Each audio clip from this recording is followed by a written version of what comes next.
Spurs of America, with your hosts, Michael and Jacob.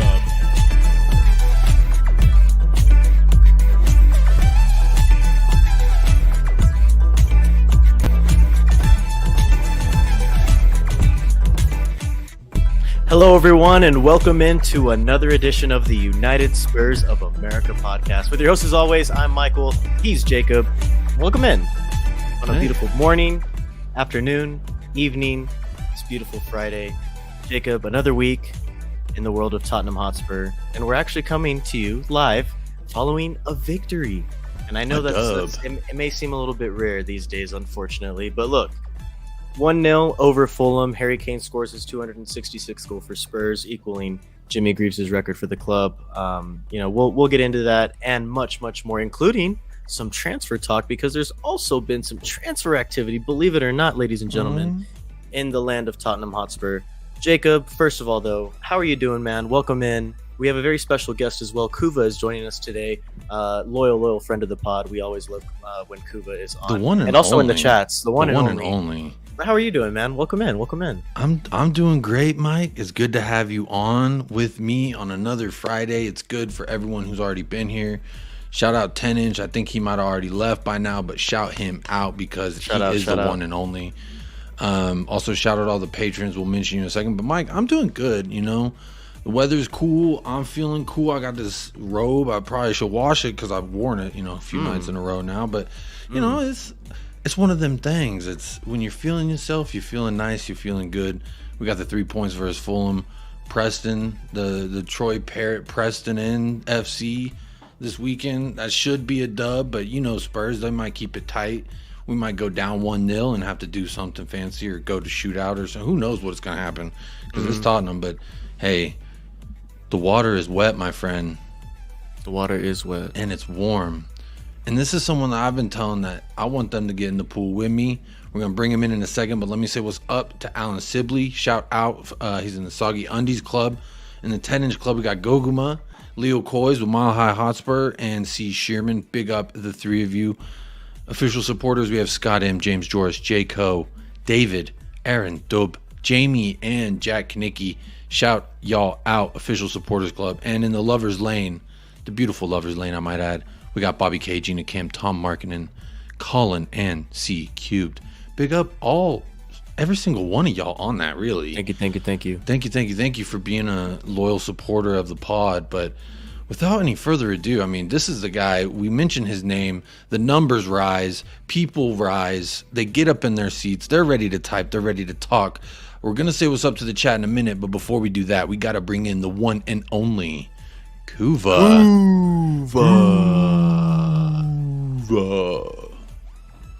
I don't know if I can live up to that sort of build-up, can I?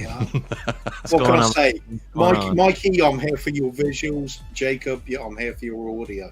You know what to say. Hey, Bentancur welcomes you to the pod, Kuva. Every time you're here, it is a party. I'm done. I can go now, quite happily. Don't fall asleep just yet. We need you for the show, Kuva.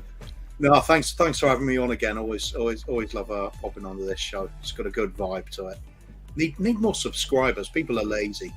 Yeah, people are lazy. Shout out to 580 of you that are subscribed. That's 20 away from 600. Road to 600. Michael, you did mention the fact that we are a little active in the transfer market. I did a pop-up show the other night, and we talked about this, but also we talked about a slew of other things, as the pop-up shows tend to do. But this Danjuma thing, we looked up some stats. We'll get into it.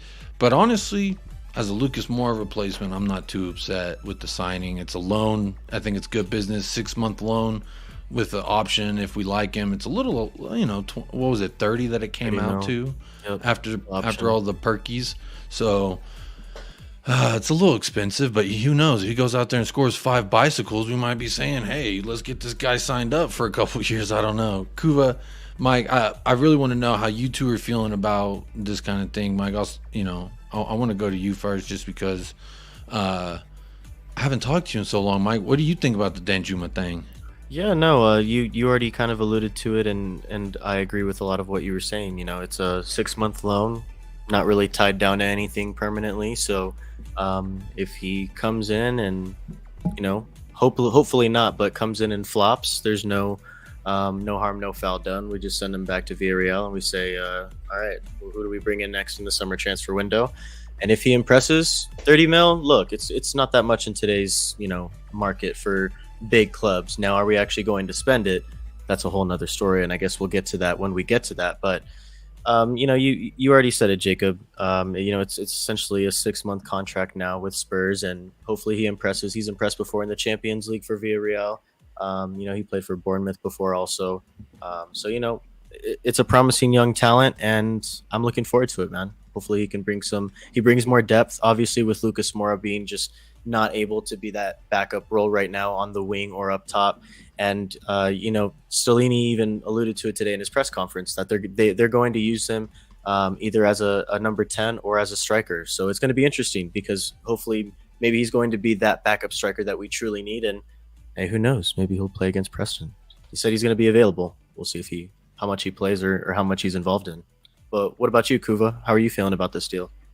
It's kind of one of those underwhelming signings. He's not got a brilliant record, but it's not bad either. I mean, a lot of the teams he plays against, where he's been scoring the goals, aren't the greatest. Lower division stuff with some of it, but he's got a bit of pace. He definitely has some trickery on the ball, able to take players on. It's no reason why he couldn't delve into a little bit of his talent set and his skill set and provide some sort of alternative. Sonny's have been on such bad form that perhaps a little bit of a rest from the team, bring Danjuma on, see what he can do. Might not be a bad plan. Preston's going to be a good game for that sort of thing. We should be able to put them aside with the talent we got. I mean, face it, if we play Harry Kane, we should beat a lower division team. That's basically it. That's how much talent the man has. Danjuma, I don't want to get on his back about anything, but he's just one of those players. Wait and see. He could turn out, as Jacob said, might score 5 bicycle kicks. That'd be great. Wouldn't that be a good time? Unknown quantities can surprise you in a good way sometimes. So let's hope for some of that. Let's definitely hope for some of that. Real quick, I want to say shout out to everyone in the chat. I see it's popping. It is popping tonight. Big happy Friday to everyone. Happy Friday, Ryman's son. Enjoyed that. We'll talk about, we could talk about them, but I feel like there's a lot of Tottenham to talk about. Big up Bobby K. Kuva's in the house. Ben Kaufman, David Clark. How we doing? Mark Cousins. Mr. Paul. Hope you're doing well. Arsenal are out of the cup. Hopefully that means it's a good thing. Patty Hartnett, big up yourself. Big up my fellow supporting chairman member. That's actually, maybe this is a good time to announce it. Just started El Paso Spurs, the official supporters group of El Paso, my city, Michael's city, the city that we love so much. So if you do get on Twitter, go hit us a follow on there. We're new to Twitter, just made it today. Became official, Kuva. Made a supporters group out here in El Paso, so it'll be that'll be thriving in no time, won't it? can't be too many Spurs fans out that way at the moment, surely. What's interesting is I saw one of my neighbors when he was taking out the trash. He was wearing the old school baby blue mansion. I think it was the mansion Tottenham kit. Oh yeah. I don't know what year that is, but it's the baby blue one. That's kind of Robbie Keane sort of era, isn't it? It's big up going Wayne. back a while now. Yeah, I was like, hey, come on, you Spurs. That's what's up. Big up Aaron Dubb. Big up Francois Parker's Emporium. Big up Aaron Dubb. Guten Abend, gentlemen. Looking forward to FA Cup. Nice distraction from the mess. Big up Bobspur TV. Big up. We're always on. We're always here for you, Bobspur, anytime you need us. Big up Colin Talking Ball. We got official members checking in already. Oh yeah. Come on, you Spurs evening peeps. And everyone's saying hello to each other. There's actually a fourth surprise guest. It was 50-50 whether or not he was going to make it tonight. So I don't want to wait. He has joined the back room. I said I would say what's up to the chat.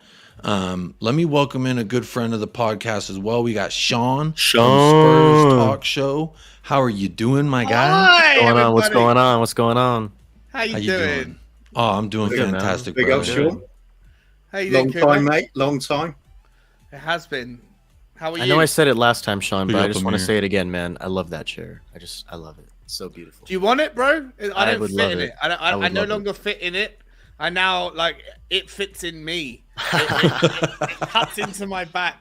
I need a new one. I need a new one, and preferably was- not red. My next one, Yeah, for yeah, obvious that is reasons. strange. But Listen, But, in the summer, if I was to sit in this chair with no clothes on, and when I would get up to go and get another glass of vodka or whatever I usually do, like it would come with me, and Okay. it would probably like clip the bottle and like do the kind of like the bottle because this thing's got angles to it, but it's not comfortable. I don't fit in it. It definitely fits in the Sean.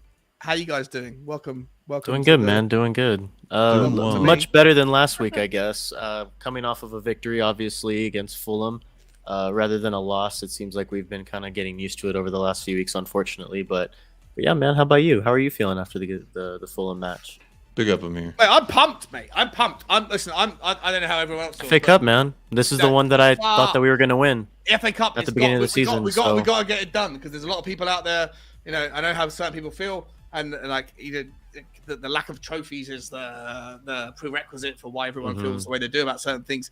Like there's never been a better time. There's never been a better time. 10 We just saw- Premier League clubs now out of the competition, man. We just saw Arsenal get kicked out, right? And Manchester City, like I know they're a great team, they're one of the best teams in the world, but Tottenham, if we get drawn in a favourable, if we can get past Preston and we get a favourable draw in the next round that doesn't happen to have to frequent a Premier League team, and then you eke your way into the quarterfinals, semi-finals against Manchester City, even if that's what it faces, if we get all the way to the final, you play Manchester City and we've got a decent squad with Conte in charge, who the fuck knows? This could be our year. This could be our year. And it The would treble's on. Mathematically, much- still. The The treble treble. is on. Well, so hey. much pressure off of anyone. It would be the ultimate unifier. There'll be the unipolar vision towards what's next once we get the trophy duck off our back.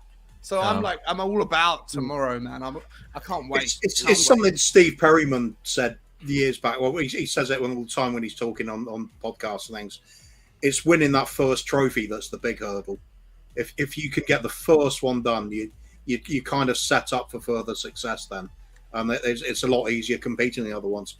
I think that's the sort of mental block our team's got to get over at the moment. Yeah. It's been a long time, way too long. I agree, though. I mean, if we can get an FA Cup run, Man City in a final, there's always that talk. Well, everybody knows that you've always got a puncher's chance, if nothing else. You in it to win it. So I'd even take 10th place finish in the league if we won an FA Cup. That'd be great. Just want that silverware. Right, Yeah. let me ask you a serious question, though, Kuba. Would you take 10th place finish in the league and an FA Cup final that is not decided yet?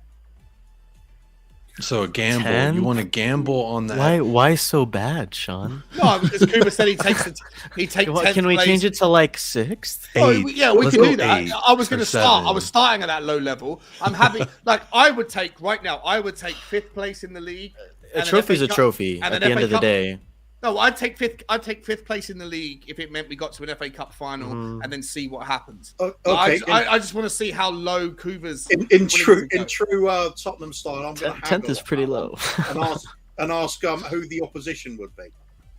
Ooh, good It's one. Manchester Good City, probably, right? They're the favourites. In fact, I've got it right now. Like, let me. Wrexham. Wait, here we go. Wrexham. Let me present my screen. Wrexham Let me- FC, let me come on. Present my screen. Wait 1 second. Wait. No, not that. No, don't do it yet. Don't do it yet.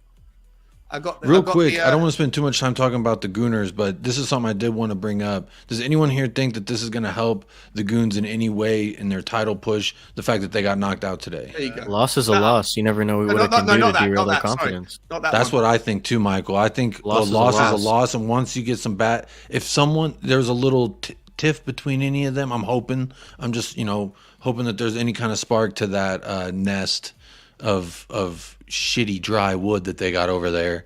If we can hope that something sets that ablaze and fucks up that locker room chemistry. That's what I'm hoping for. Maybe an injury or something as well. Bring that window up that I just showed you. This was just before Arsenal lost, right? This was before Arsenal lost. So Manchester City probably now have gone even shorter favourites. But that is currently the FA Cup winning prices. Tottenham Hotspur are third favourites. I would not want to play Liverpool or City. Out. Because we just do not play. All we got to do is get past Preston. And then I don't we'll like find United out. either. Imagine if City gets drawn against United. I think I'd rather take City over Liverpool, lads. If I'm being honest, just because of our recent history against Liverpool. If I'm being honest. Especially if you think about Liverpool have got someone hard, haven't they? Didn't Liverpool get drawn against someone difficult in the fourth round? Brighton. They got Brighton. Yeah, they got Brighton. That's what I mean. They got Brighton, right? So, like. If Brian could knock them off. Yeah, I think if we got City, I do like our chances there, like Michael was saying, because we did already lose to them once. We're probably going to lose to them a second time. And you know what they say? There's an old saying in sports. They say, probably going to lose. That time's a charm. Yeah. And this is what they say. You don't beat a decent squad 3 times in one season. And I've seen it be the case in other platforms, and I could just hope that carries over if we do get City. So I felt like Michael a little bit more optimistic. But if it's United, Liverpool, Brighton, I'm not feeling good. I hope it's Wrexham. That's what I hope for. We can see Ryan Reynolds. Him and Kane can hug. That'll be a nice photo. Ryan Reynolds and Kane hanging out. It'll be a good time. And then, but to answer your earlier question, Sean, what I would take... I don't care where we finish as long as it's not relegation. If we want the FA Cup, that's a big sturdy trophy. No, but I'm asking you to factor it in. Right? If you look at what's going on, Arsenal are out. One of Liverpool and Brighton are going to be out. If Tottenham can get through against Preston, hopefully we draw like a Leicester in the next round or something. There's loads of teams below. The only team that you want to avoid is Manchester United and Manchester City. And imagine if those two teams get drawn against each other in the quarterfinals. Tottenham Hotspur are like on a clear path towards. So then, are you going to sacrifice 6th, 7th, or 8th in the league for a spot in the final? What were you saying, Kuva? No, why? There's no need. The answer to Sean's question earlier was no, I wouldn't take 10th place in a FA Cup final because I don't see why we can't carry on pursuing 4th place. And we've already got a good chance of the Cup final compared to what it normally is. Some of the big teams are out, like you said. Yes, that's not really a good bet to take. That's a good. Some of those teams are getting knocked out. The path is easier than it could have been. So next time I'm going to the casino, Kuva, you're coming with me. We are going to win the trophy this year, and we're going to finish 4th. And I'm going to walk around with tattoos like this to everyone for the entire year about preferencing one over the other because Daniel Levy and Enoch are going to have done it for us, and everyone's going to have to just get on board. Yeah. You know what? I hope you're right. I hope. Yeah, that's the thing is. I'm kidding. I'm kidding. I see the trajectory of where we're at, and I side with, I guess, kind of where the majority lies, which is. I'm kind of where I'm feeling downtrodden on my club. I'm kind of like, if Conte's really half-hearted in this, if we're not going to back him, then I kind of just want to see everything burn. And let's just build it. What does back mean? Come on, mate. I love how sexy you look, by the way. In your right, you like the robe. Your house coat, it's insane. Oh, let me do the best part. This is my favorite part.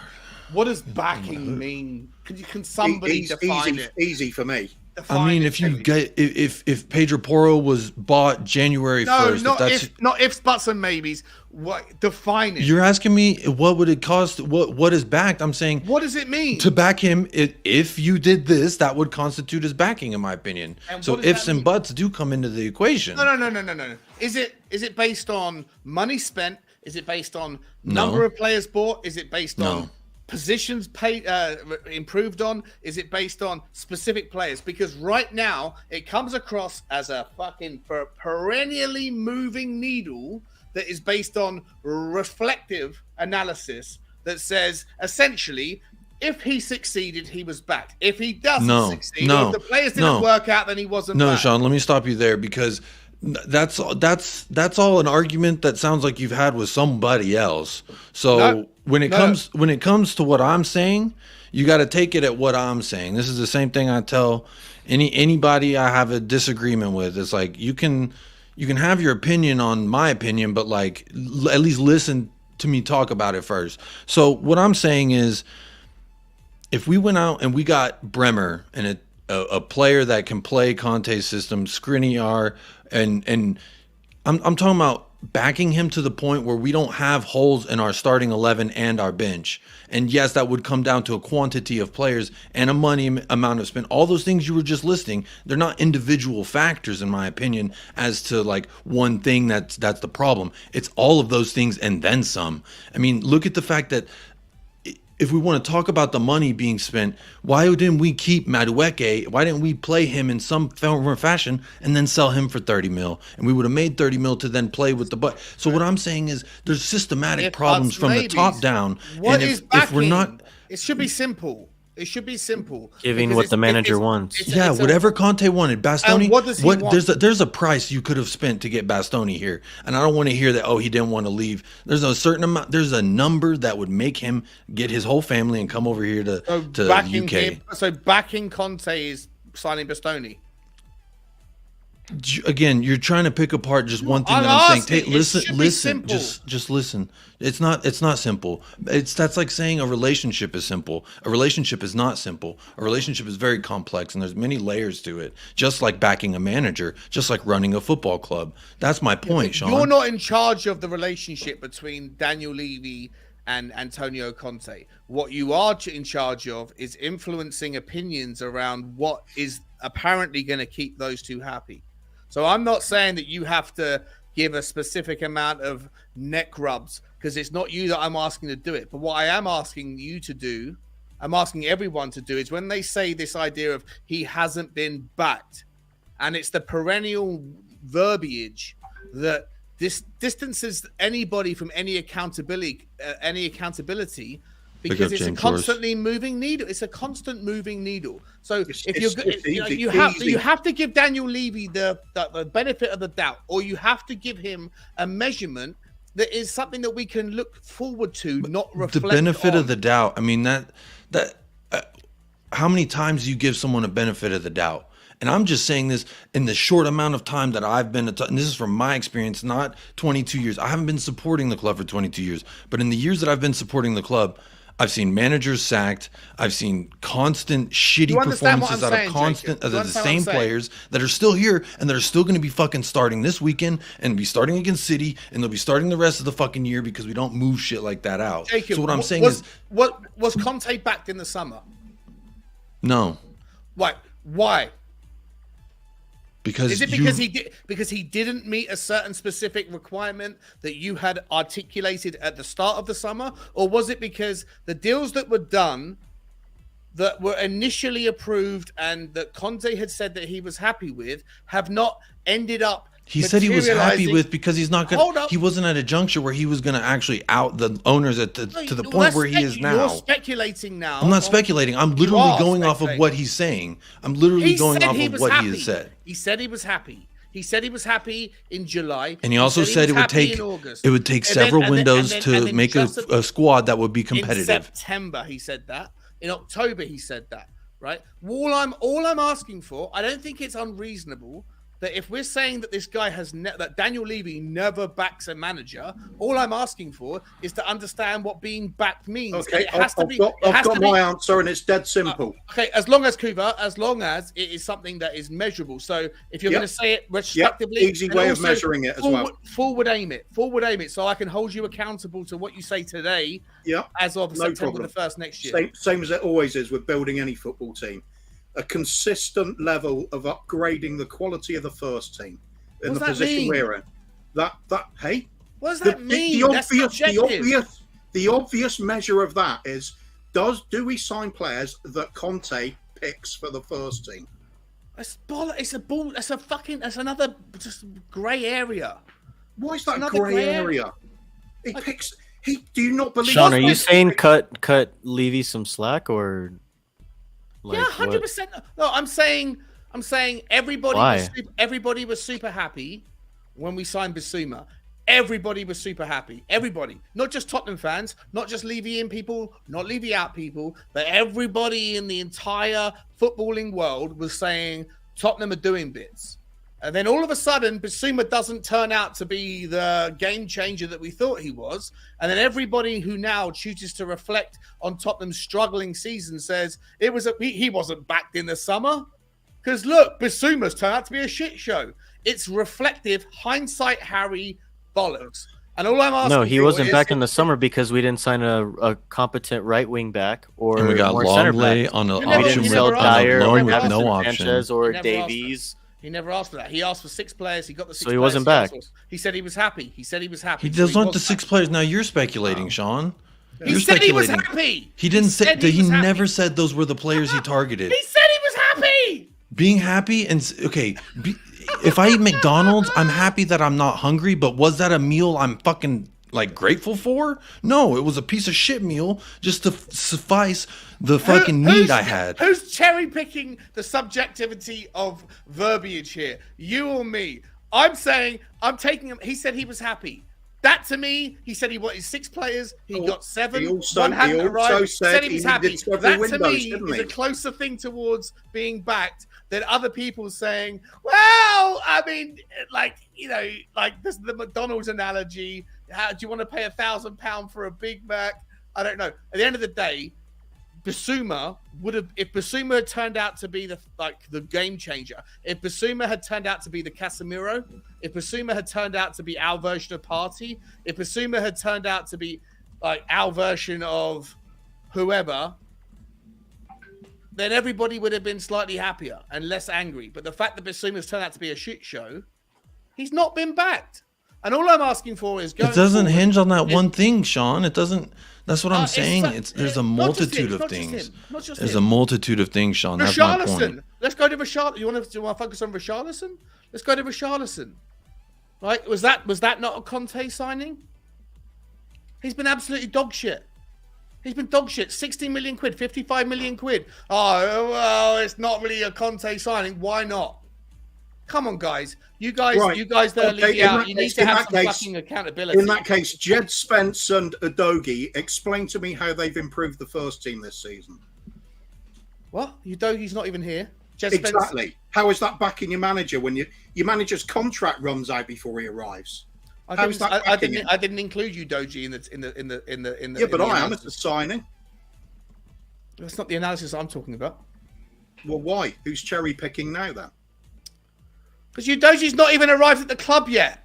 So he's not being backed. So they spent money on a player that is not backing him at the moment, is he? Conte said he was happy, Kuva. Oh, he's also said he needs several windows to turn things around. So clearly he's not happy. What he says is not necessarily the same. He says a lot of things that don't actually. All I'm asking for is for people who say that Conte hasn't been I gave you a backed. reason. We've all given you a reason. It's for somebody to say what backed means. Already gave you an answer. You just choose not to accept it. Make it tangible. I just did. Number of players. No, you didn't. Or you said that you just said Udogie. That provide him with players to significantly improve the first 11. And the proof of the pudding is, does he play those players? It's dead simple. No, it's not dead simple. What's that? That's pretty simple because with Sean, he gives you a very simple version. I give for the sake of it. I think that it's a moot point at this juncture. You know, backing the obviously we all have different opinions of it. Michael, I haven't heard from you in a bit. What's your take on it? Oh, I already said backing is giving Conte the players that he wants, and I don't think he's been given all of the players that he wants. Some of them, yeah, some of them, but not all. Is it not that difficult to say what backing means? Can we not remove it from the subjective to objective? Can we not do that? Can we not ask that question? How is it not proof that a manager wants players by the fact he plays them or not? What? Surely a manager, if he's not playing a player, he's obviously not pleased with him as an upgrade. So his first squad, So Richarlison wasn't a Conte signing. I have no idea. No, I don't think so. He doesn't All I'll impact say the is he's 11. not I think playing him Conte where- would impact the 11. If these are a true Conte signing would be, give me someone who's going to come in and immediately start. That's my Bissouma opinion. should have come in and immediately started. He gave him a chance during West Ham, and it wasn't. But you can't tell. Again, Sean, you're picking at straws, in my opinion. Just because the fans rate Bissouma, it doesn't mean Conte did it? And the evidence will be in. He didn't play him. He said he was not ready. But we're talking about fans' opinions about whether Conte was being backed. Hey, we're on a fan show talking about fans' opinions. Correct. Wow. Correct. Danny Kiriakou, big up in the chat, says backing equals players the manager wants. Danny, what's going on, man? What's up, Danny?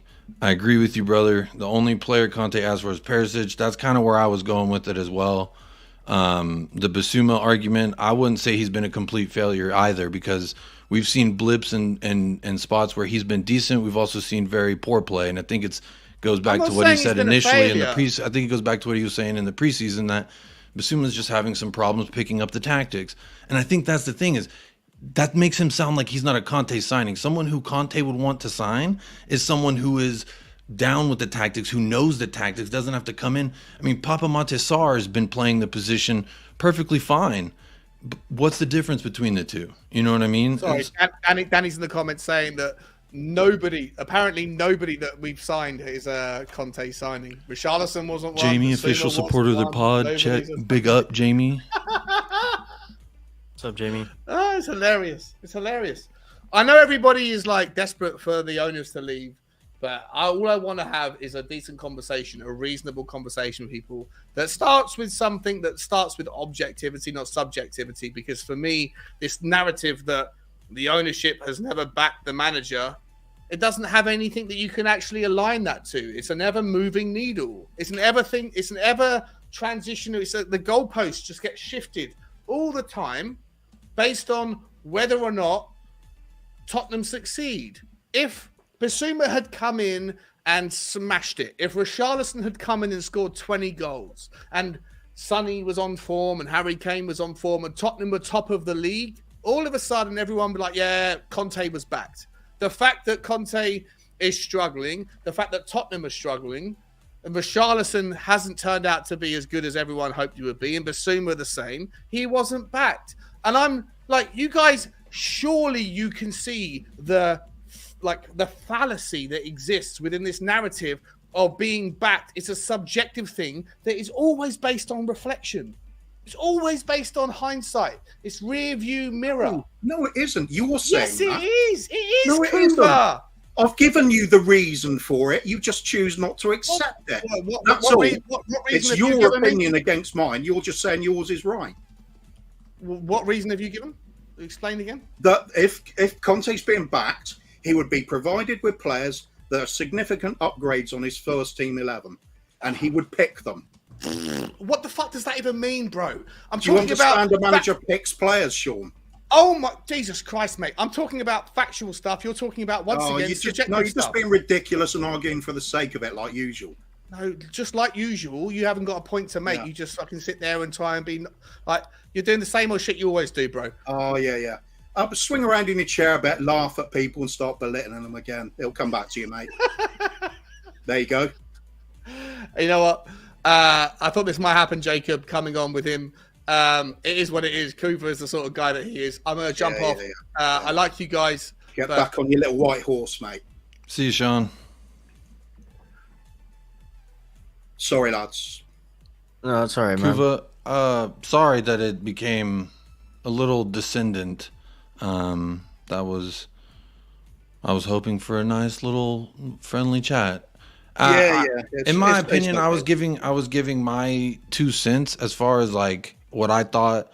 I don't really feel like I was given a chance to give my explanation. Danny from the chat has arrived into the stream. Sean just walked off. Big up to you boys, everyone. Sean just What's going on, Danny? Can you hear me right? Yeah. Yep. What's up, good, buddy? I hope you guys are well. Sean just went off as I wanted to have the conversation with him, to ask him some questions and have an actual conversation and tell him my thoughts, what I know, and then see what he wants to say. Because I was all up for the debate. That was actually the main reason I came on, because I know Sean was saying about what's backing a manager. My opinion of backing a manager, right, is a manager who can choose the players that he wants to pick in, to bring into the squad, right, and the players that he chooses to be sold or taken away from the squad, right? That to me is the definition of backing a manager. Not talking about how much we spend. I'm not talking about all of that kind of stuff. I'm talking about the manager says, I don't want Emerson, you get Emerson gone, right? The manager says, I want this player, you bring him in. That's what backing a manager is. And the reason why I wanted to say to Sean, right, that Conte has not been backed, right? Because the only player Conte wanted he asked for 5 players in the summer, right? Only one of them came in from the names that he wanted. And I know this through people that I know. I've got people who work for the big agencies. I've got friends who are agents, all this kind of stuff, right? People are tied to the club. The one player that was on, who we've got in our squad, is Perisic, right? Richarlison, he was not even on Conte's list. I can tell you Osimhen and another striker and Lautaro Martinez was on Conte's list before Richarlison. Richarlison was brought to Conte from the club, right? That was put on the table by the club. Conte said, okay, because they weren't going to go and get his players, because they said to him, look, we've got a deal. We can do a good deal for Richarlison. Would you be happy with it? It's like saying, yeah, okay, I'm happy with it. But really, he's asked for 3 names and they've said, no. So what else is he going to say, right? They've given him an option. He's going to say yes. Bissouma, right? Again, wasn't a Conte signing, right? It was the same thing. He mentioned Casemiro by name. He name dropped Casemiro. It's hard to believe that wasn't someone he wanted, and they were like, no, we're not going to do Casemiro was never a player that would have come to Spurs, right? It was never a player that they actually looked at, that he asked for Tottenham, right? But what I'm saying is that, again, Bissouma was a player that the club came forward with and said, we've got a really good opportunity. And Conte said, yeah, I like that player. But I can tell you for a fact, right, that Conte regrets okaying that deal, because he knows at the moment he can't see Bissouma getting into his system. He can't seem to get to grips with his system, and that's a big problem. Obviously, you've seen in recent weeks, Sarr's kind of played a little bit more than Bissouma has, right? And that tells you everything you need to know, really, in the last couple of weeks. And like I was going to say, in terms of some of the other players, right? Emerson, of course, wasn't a signing that he brought in. Dyer, Davies, Longley was the same thing you were just mentioning with the strikers. It was third option, fourth option, seventh option. There was 2 players as well, which I'm not sure if the fans would have been happy with bringing in. But for me, I think one of them definitely would have improved what we've got right now. The 2 players that he asked for, the other 2, were Bonucci. He wanted Bonucci in the summer, right, to be the competition for Dyer, so he could play in the middle. And the other player was Ashley Young. Now, Ashley Young right now, I would take him. He's playing quite well. I would take Ashley Young right now ahead of what we've got at the moment, right? He's actually, if you actually look at his statistics, he would fit exactly what Conte is looking for someone in a 1 or 2 year period, right? Just to try and get someone to help boost the level of the squad. He did well against us, didn't he? He did really well. He really did stand out. Yeah. And that's exactly the reason why Conte wanted him in, because he felt, if you think about it, Ashley Young is 37 and he's still playing at this level, right? Just like he's like a Thiago Silva. I'm not saying on the same level as him, but someone who's still winning things. Well, it's someone who can come in and trust him. He can do his job. Like, you don't have to worry about him. Still makes an impact on the squad, and he still wins things at that age. This is the thing, right? And this is why Conte wanted him. He wanted the experience, right, to add to the squad. But the club didn't want to bring those 2 players in. They just didn't. And that's what I mean by backing, right? If you're gonna back Conte, you just give him what he wants. If he says, "Go and get me Bonucci, go and get me Ashley Young," the fans might not like it, right? But that is what you do if you bring in a manager who's won 5 titles in the last 10 years, right? and then we can see what he can do, right? But that's my thing. That's Like, kind of the same direction I was going as well, which was, in my opinion, if you're going to back the manager, it's give him the first, the second option, not the seventh. Who knows how far down the list Longley was, if you even knew his name before we signed him, you know what I mean? You'd probably just like, oh, this guy's left-footed, we can bring him in, that'll work. And that's the thing is, some of those signings I feel like will happen naturally when you have a director of football with a new manager at a new club. It's just working out the kinks. But at this point, we can't afford to do that.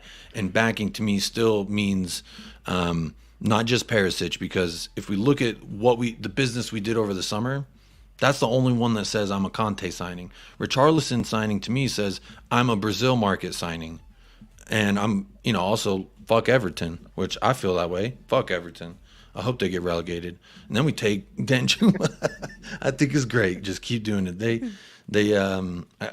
I feel bad saying this, but they still pay for the lights, for Gylfi out there. They still pay for his lights and the roof over his head. So fuck Everton. I hope they get relegated and they can't afford to pay for that anymore. But back to my original point. We need them to keep buying our trash players, though, don't we? Yeah. Exactly. That's true. Thank you for taking Dele Alli, by the way. Everton. Hey, he scored today. Come on, Dele. For the first time in forever. A wonder goal. Did you see it? Yeah, it was a wonder goal. The wonder tap-in goal that went off the keeper in the bar or whatever it was. Basically like his last 3 goals for Tottenham that he got. Yeah. Danny, but I know you just came in, but also wanted to get your thoughts on the Danjuma signing, man. We talked about it a little bit earlier on the show, but we didn't get to get your opinion yet. Yeah, how are you feeling about it? Again, Danjuma is an opportunity deal. That's all it is. All it is with Danjuma is that they tried to get Zaniolo. Basically, Roma had set out a plan of what they wanted for the Zaniolo, right? They wanted an obligation to buy for around 35 to 40 million euros. No club's paying that, right? If Bournemouth end up doing it, if they end up paying it, I'd be very surprised. But again, it just goes to show where the player is. What's happened is when you've come from two ACL injuries and he's been inconsistent in and out of the team this year, it's very hard to try and get back to the level where you were before. And the potential that he had, Zaniolo, I think it's difficult. And basically, what's happened is they've obviously said Tottenham wanted a loan to buy option. A lot of reasons why. Conte might not be here, all this kind of stuff. The injury issue, coming to a more physical league. If Conte leaves, then they're stuck with a player that might be sitting in the injury room who's you've just paid 40 million euros for, so you're fucked pretty much.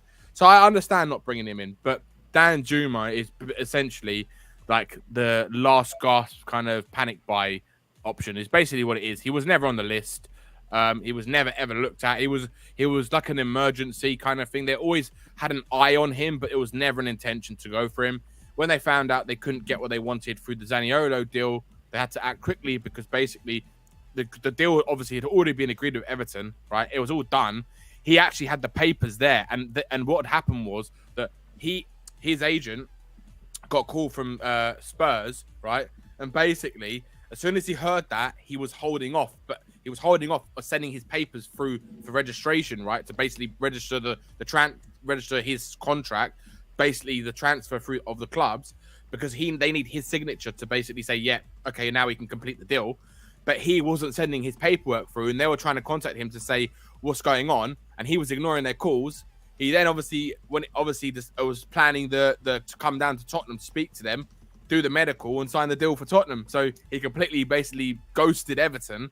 And it was just a very, very kind of, if he had signed the paperwork and put it through, Tottenham wouldn't have had that deal. So it was like a last kind of like saloon chance kind of thing with Danjuma, just because there's so much things going on with Lucas Moura. Is he gonna leave in this window? Is he gonna be fit to even play? So then you've already lost him.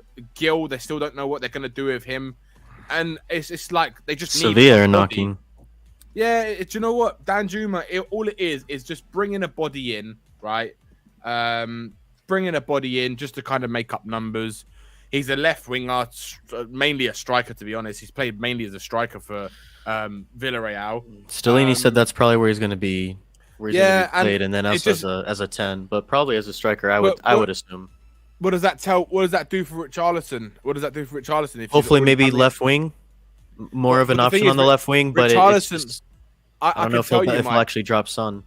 Richarlison was told by the club when they signed him, right, that he was going to be given minutes up front, and I can tell you because my friend is his best mate is Richarlison's agent, and he was basically saying that he's happy, but not he's happy to help the team, but he's not happy that he's not getting the minutes up front.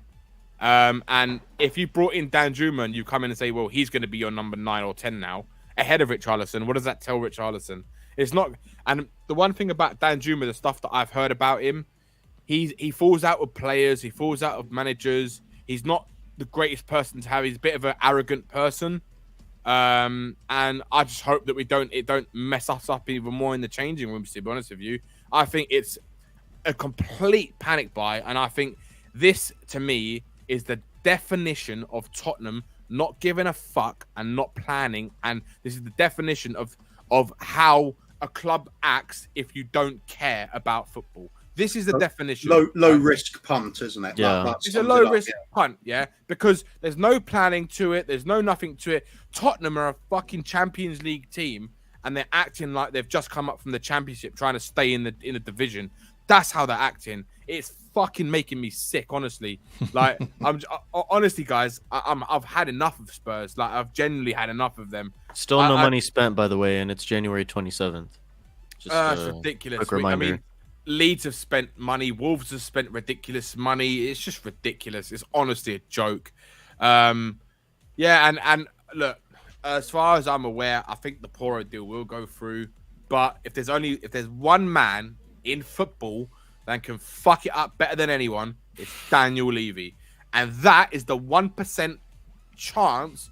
So I'm That's 99. scary. It's still scary though, because it's still there. It's that Mike, it's just one, but it's there. You know what, Mike? I'm 99%. But it's big. Sure It's a big this deal 1%. is gonna go through, right? I'm I hope so, 99% man. sure. I hope so. But I think it'd there's be a game changer. That I'm 1%, 90. Yeah, it's that I'm 90. 1%. That 1%, it's big. I'm just telling you, it's a fat 1%. I'm big. telling you one thing though. I think for the club's sake, The right, 1% is a baddie. I can't lie. So for the just gotta club's watch sake, out for if it. they don't sign PORRO, there's gonna be such a big uproar. I There's gonna think be it's gonna such be a big toxic. uproar. I think Yeah. it's gonna be good. The fans are gonna go mental. I think that rumor that he wants to stay to play in the cup final, maybe to get a trophy before he leaves. That's surely got to have some weight. That's to it. 100% a fact. Yeah. Yeah. That's If I was Tottenham, I'd be like, nah, you're gonna come.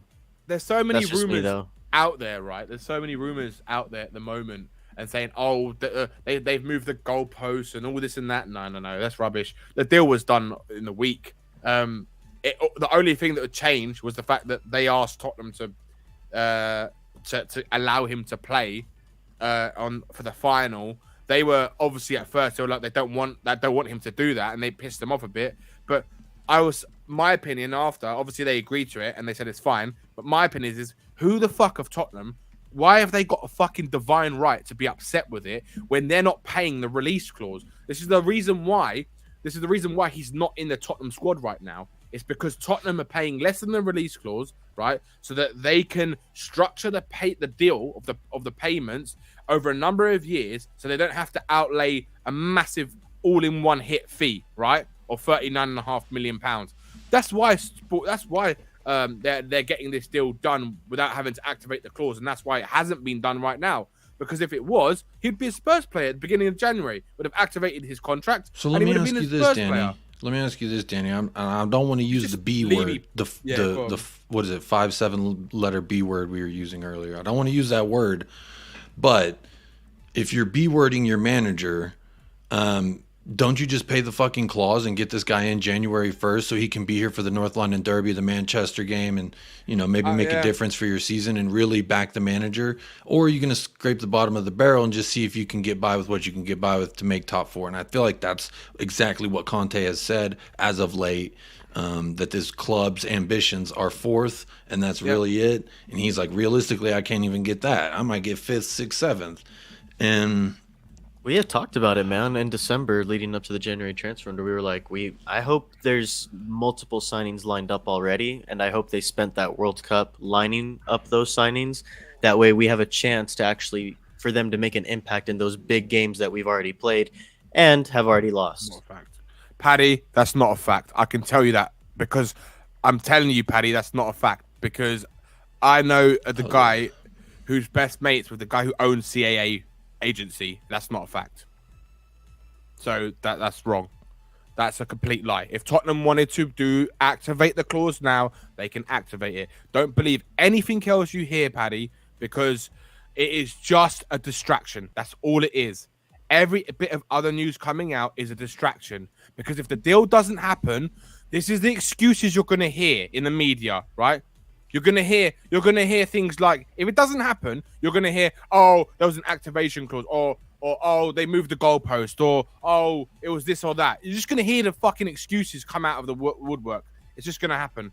So I'm telling you that for a fact. That release clause is there right now. If they want to do it, they can do it. So from a perspective on my end and Michael's end, we're over here. I'm not mates with no agents. I just read what I read online, what I read in the group chats, Danny, what you share and what the Twitter spaces, etc. and YouTube. So really, from my perspective, it looks like it's just a bunch of fucking chickens in a house going cluck, cluck, cluck, and maybe one's going to fart out a fucking egg, and we're just waiting around for the egg. And to me, it's just like... We're waiting for an egg, but we're getting shit. It's sharks instead. It's just fucking poo-poo right now. Yeah. And we're like, stick your hand in there, mystery surprise what you get. And maybe you get an egg, maybe you don't. And I feel like the plan that we've had is just Levy's been like, maybe you get a golden egg, maybe not. And, we've done it once with Harry Kane. We got someone, Oliver Skip's never going to achieve the levels of contribution to any squad that Harry Kane's reached. I'm sorry, I love you, Oliver Skip, but there's a huge problem with so again, I want to ask you this, Kuva. Is backing the manager, is B-wording the manager, is that getting Porro in day one? And then my follow-up question is, why did Conte say we don't need any center backs? Because if me and a million other motherfuckers on YouTube and Twitter can say we need a center back, then not multiple, at least please. 2, and we got Longley 3, 4 on loan please. With no option to buy. Well, it's a lot of things, isn't it? I mean, like saying the manager's happy with the squad, but he also says needs 3 windows. That it needs 12 to 14 players as the foundation for doing things. So clearly he doesn't think he's that far along the line. So is he really happy? No, of course he isn't. He's got to say that he's happy with his players because otherwise they're going to be feeling like he's mistreating them. Again, it comes back to that backing the manager. That is the difference between signing somebody's buying out their release clause on the first, like you said, available for big games where we definitely needed him, or waiting until 27th, 28th of the month, still not over the line.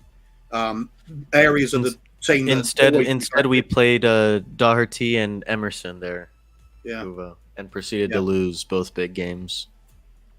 Yeah, that's it. I mean, you just look at what goes on there. Who gets picked? At the end of the day, that is the evidence of who Conte thinks his best team is. He said himself he will always pick the team he thinks has the best chance of winning a game. So when Jed Spence never gets a kick, that's clearly not his player. When Bissouma takes how many games before he even makes his debut? Was it 8, 9, 10 games even? It was a long ass time. Richarlison the same. The only ones that were coming in nice and early was the likes of who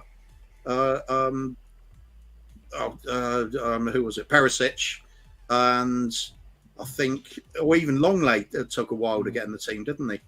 It's there's an obvious trust he has with the group of players. If it's a player he knows like Perisic, it's easier to put him in. So proof of the pudding is who the manager's picking. If you know he's being backed. If we buy 4 players, they all go in the team. That's clearly what he wants, then, isn't it? There's no better gauge than that. And this is why I'd be happy with Porro, because I know, like, I agree with you, Kuva, and like someone like Porro is someone that they're all on board with. Everyone, Conte, like I can tell you, like people were telling me the other day that they think that Porro is not a Conte signing, but it's actually Conte who put the name forward with Paratici, and the club also like Porro, so it's someone that they've actually all said, I want him, kind of thing. He's been a name that's been put out there by the manager and Paratici, and they've got plans of what they want in the summer as well. And I tell you, if they it's a player we wanted instead of Spence, and that's Wilfred Singo, right? If now the plan is that if they were to get Singo in the summer, if Conte stays, they're going to go for him, and they're going to try and move out 2 of our wing backs, right? Whether or not it'll be 3 wing backs, because if Spence goes on loan or they get rid of Doherty and Emerson, I've got a feeling they'll get rid of 2 if Conte's here, and they'll bring in who he wanted originally, which was Singo. And if you get Porro this window and Singo in the next one, you've got 2 very, very good, completely different types and styles of wing backs. And I think that's exactly what Conte is trying to do, is get a balanced squad of talented young players. And then you can start seeing more and more the football that he might want to play with Spurs, a bit more. Well, you're going to definitely see a bit better defensive football, but you're also going to see goal scoring football as well. It might not be this fluid football that we want to see, but it will be winning football. I can assure you, if he gets his players he wants. But I don't know if he will, because I don't know if he's going to be. How long is it going to take as well, isn't it? If we're only getting them in that like one window at a time to get the 2 fullbacks in we needed just on the right, you start looking into the future. If we're going at a very slow rate with it, then all we're going to be doing is biding our time until the likes of Harry Kane, Heung, and Son are out of the team. Yeah, I mean that's the way it goes, isn't it? Yeah. But Kuva, when we started the conversation, Kuva, I remember I was saying that I'm starting to get onto your side a little bit of the whole. I'm just feeling kind of apathetic and about the whole club and our direction in general right now. And this is as a fan overseas, so it's not like I'm, there feeling the vibe at the stadium. It's literally just how I'm feeling based off of what Conte said, what I'm seeing, players look broken in interviews. Every fucking thing that comes out of their Twitter is like pulling pulley cables and doing push-ups, and like, bro, that's cool, but like I could do that shit at home, and so I feel, apathetic about the overall direction of the club, that I don't know. I feel like some people are starting to feel that way too. And that's why I always preface everything I say is, if all the chicken noise I'm hearing coming out of every corner of every social media, if it is to be believed and Conte does want to leave and he's kind of half thinking about Italy, then to me, let him leave.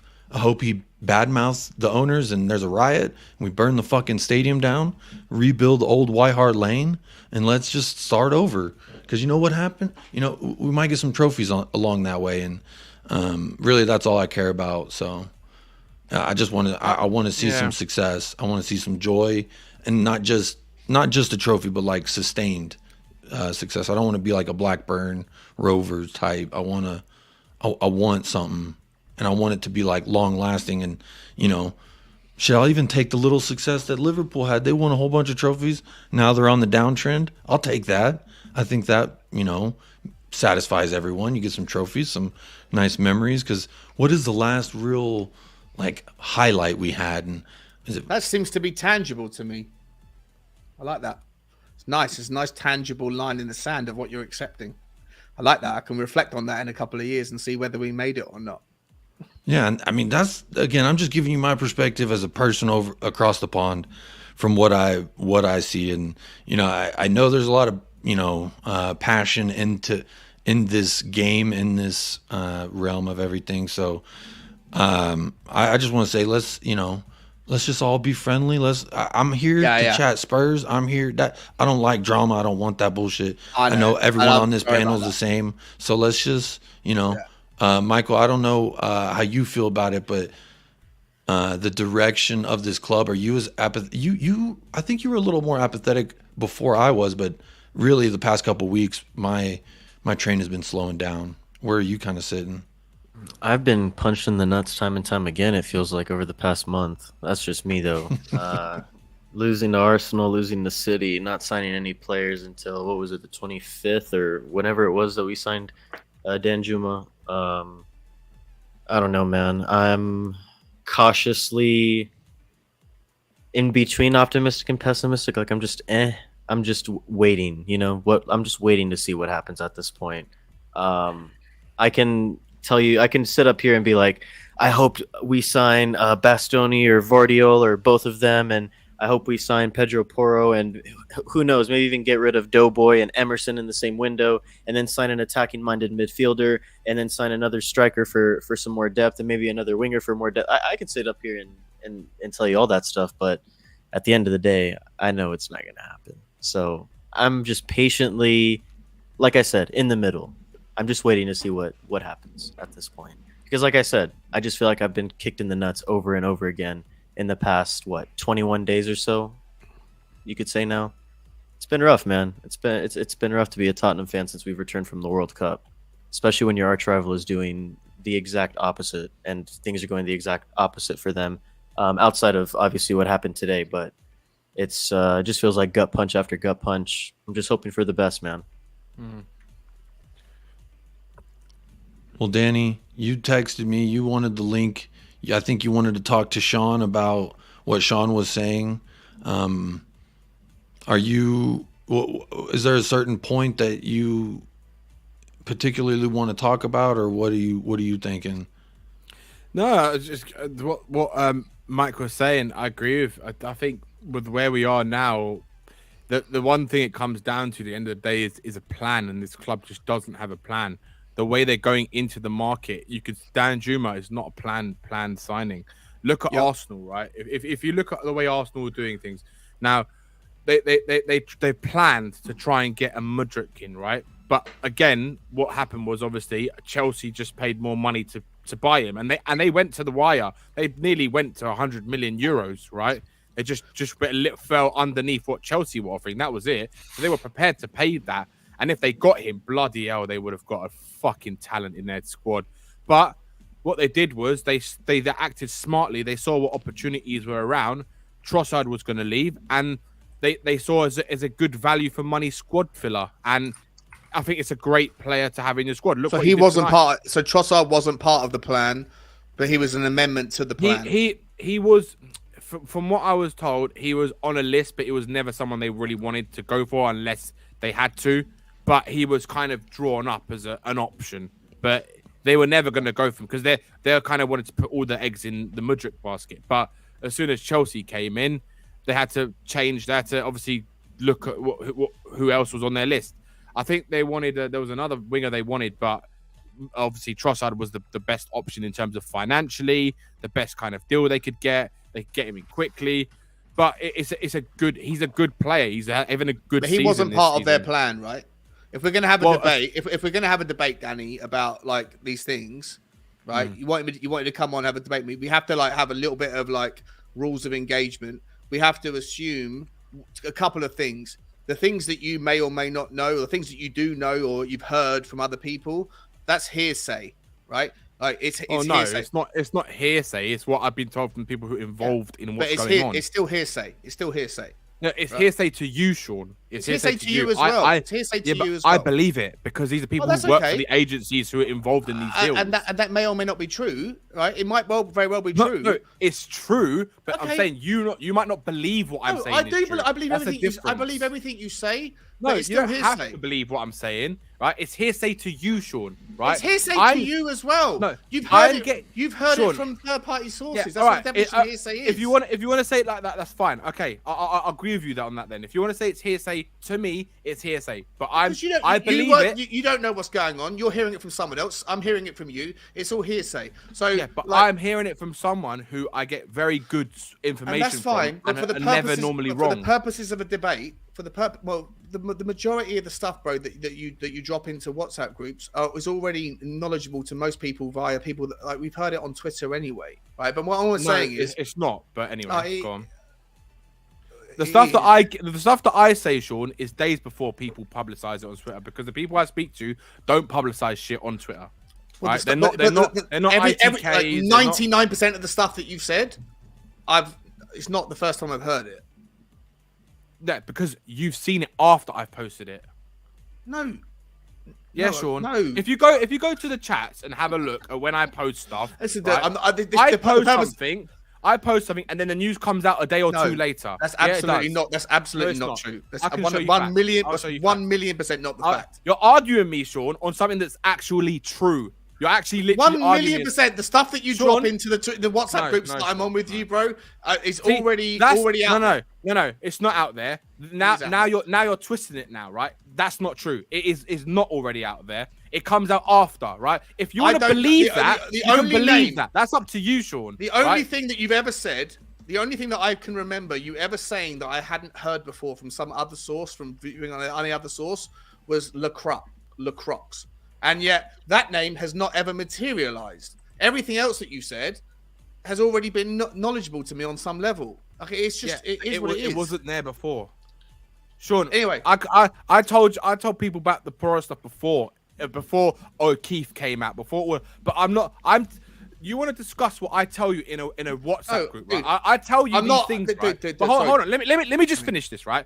I say these things because I'm telling people that I want to tell. I don't go on social media doing little tweets. I do it to people that I want to know, because I feel that if they want to hear what I've heard from people that I trust, that's up to them. If they want to believe it, that's up to them. But it doesn't need to be publicized to the whole world. I'm not trying to dismiss what you're saying. The whole point of me mentioning it was to say that if we're going to have a debate about certain things that are happening with the historical truth about Tottenham and whether they were backed or not, the only reason I said that what I just said was to have some level of accountability where you having this hearsay narrative doesn't equate to fact.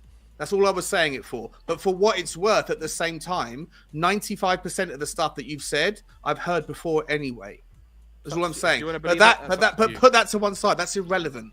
But put it to one side. What I heard was there's still 5%, Danny, that you in the know, that you were breaking news 5% of the time, which is technically a big deal, because Fabrizio breaks it, I think, 45% of the time. So I am 100% not trying to dismiss Danny that he knows people that knows people. I'm not saying that in any way, shape, or form, Danny. I know you know people that know things that know what's going on. I'm not saying anything about that. All I'm saying is that for the purpose of a debate that we're about to have, you telling me that something that I'm about to say is not true, and that something that you say is true because somebody else has told you the fact, that is not an argument in court, because it's hearsay. That's all I was trying to say. Okay. And on that basis, we can move on to whatever you want to talk about, wherever you want to challenge me on.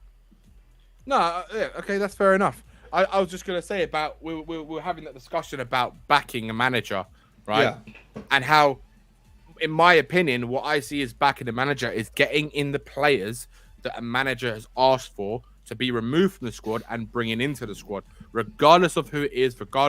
Obviously, there's things about, you can always debate the prices. I'm not discussing the prices, right? Because from the people that Conte that I've heard who he wanted in, the club could have done it very easily. They're not players that would have cost a lot of money. Only one of them, and he would have cost more than Richarlison, right? And it was the person who was the number one on his list for striking options, and that was Osimhen from Napoli. That was the one he really, really wanted. But again, it's not that type of signing is not someone that you can easily go and get, right? Because he's playing for a top club. It'll cost you a lot of money, and the way Tottenham work, it's very unlikely that's going to happen. Now, if you're managing Chelsea, it's more likely you can get that deal done, right? But all the people that will have been on his list, the only person he actually put the name forward for was Perisic. That's it. That's the only one. And this is why I'm saying the point is that he has asked for centre-backs. They have asked for centre-backs. And we're nearly 3 windows in now. Big up, CQ. We still haven't addressed the centre-back issues that we had at the club. Big up, John. I agree. I agree that there's loads of middle ground. This is the one thing.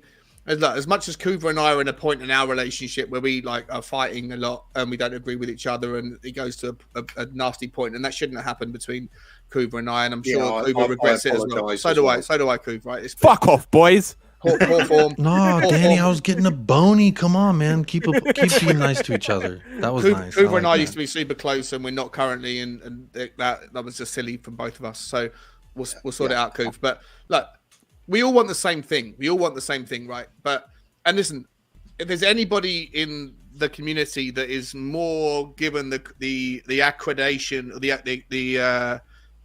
the title of being a Levy in, even though he's not, it's me, right? Like, because I spend my time defending the argument rather than jumping on board narratives. However, I'm not Levy. I've never once in a million years said I want Daniel Levy. You've actually said Levy out recently quite a lot. I want him to leave. I do want him to leave, right? But the problem for me is that I don't want to associate myself with the title Levy out. And there's a lot of people that I know that feel the same as I do, because there's the people that don't reflect on Daniel Levy with the same resentment, the same nastiness, the same like historical record reflection as people that are on the same Levy out train, but reflect with such animosity and resentment.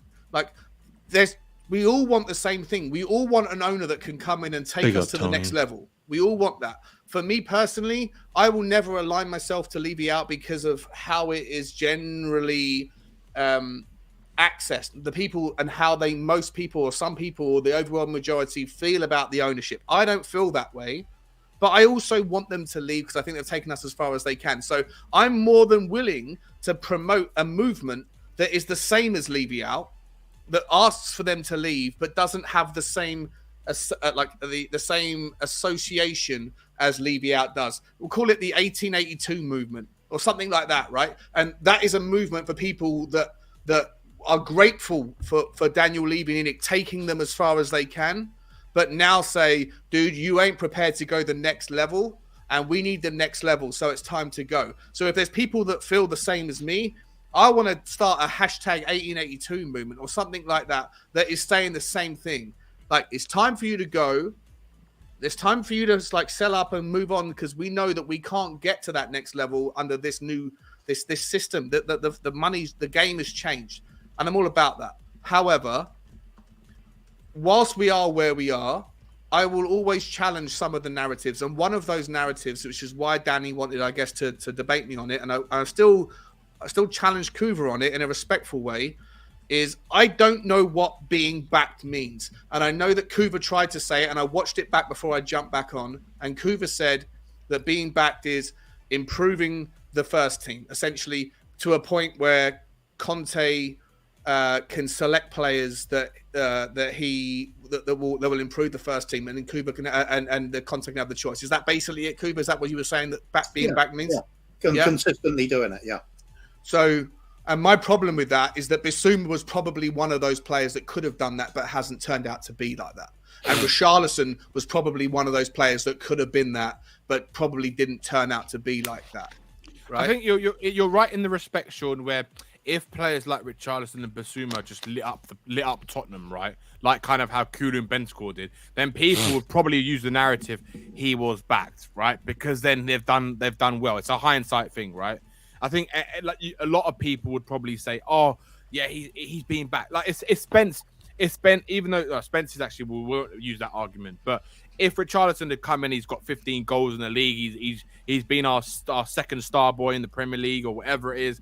People say, "Oh, look, see, Conte wanted him. He's been backed." But the fact of the matter is that that's not the truth. It just means that we got lucky that the club brought him in and he's done really well, right? Again, I know that Kulusevski was definitely one of the players that Conte and Paratici liked, right? And they wanted to bring to the club when they found that he was available to bring to the club, right? Because I know Conte wanted to bring him in at Inter, right? But Paratici didn't let him go at the time because he liked Kulusevski.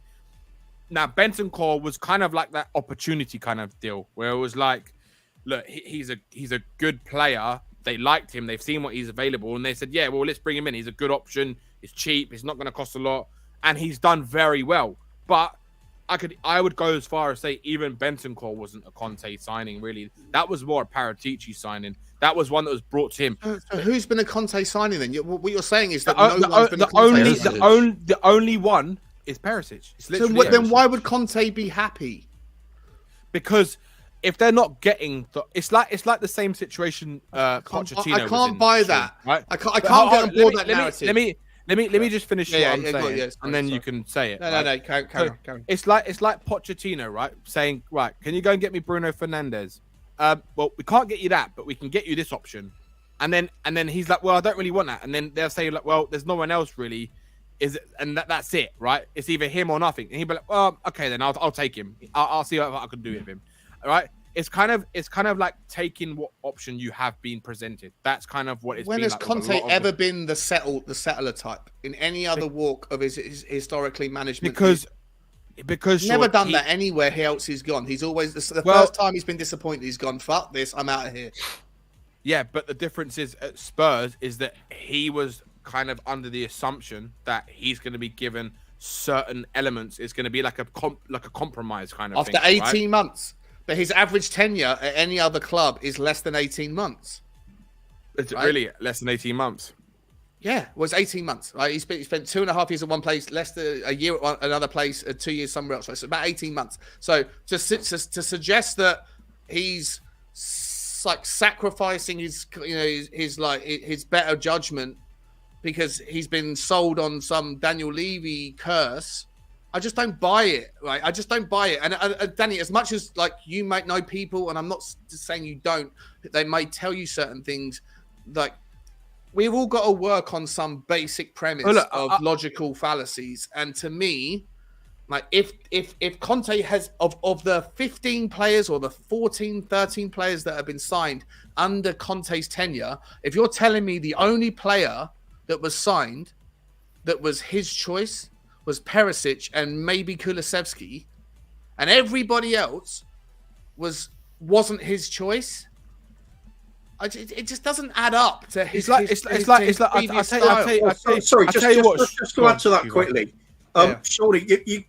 Surely you've also seen the contradiction in some of the things that Conte says. Like first, 100%. I'm happy with the squad, but then also I need that foundation that I clearly haven't got. Otherwise, why mention it? And the fact it's going to take several windows. Yeah. So if that's the fact, it's really going to be difficult to ascertain which players he's wanted during this time and how close we are to achieving that. So of course, in a way, I kind of get what you say. It's difficult to gauge exactly what the manager wants. Apart from when you hear things like "I'm happy." Yeah, there's an element, Sean, and I understand this, right? There's an element of he's okay with the club signing those players because he believes he can work with them, right? There's an element to that, right? For example, Bissouma was a player that was presented by the club, right? He said, I like Bissouma and I can work with him. That, in an essence, it wasn't a player that Conte said, right, that's the guy I want. Go and get me that guy. It was a player that the club said, we've got a really good opportunity. Would you like to work with this player? Then he goes, okay, yes, I'll work with him because I like him too, right? So in a sense, it's like a mutual agreement. They've kind of agreed on it, right? But I know for a fact with Bissouma that Conte has regretted the decision in okaying that because he feels that he hasn't turned out. He hasn't worked out to be the guy that he thought he was going to be. Exactly. So you could for Bissouma, you could say that's partly both of those people involved. The club and Conte are both to blame for that. Danny, right? would you at least let me pause there for a second. Would you at least give some credibility to the idea that this concept of being backed, that is such a, in my opinion, a fluid notion? Would you at least give some credit to the concept that it is based on reflection on how players are figured out, and that it is actually more driven by the fans than the coach? To an element of it, yeah, I'd say so. To an element, but if Bissouma had come in, right, and been Al Casemiro or Al Thomas Partey, right, or Al whoever, right, would we be talking less about Conte not being backed?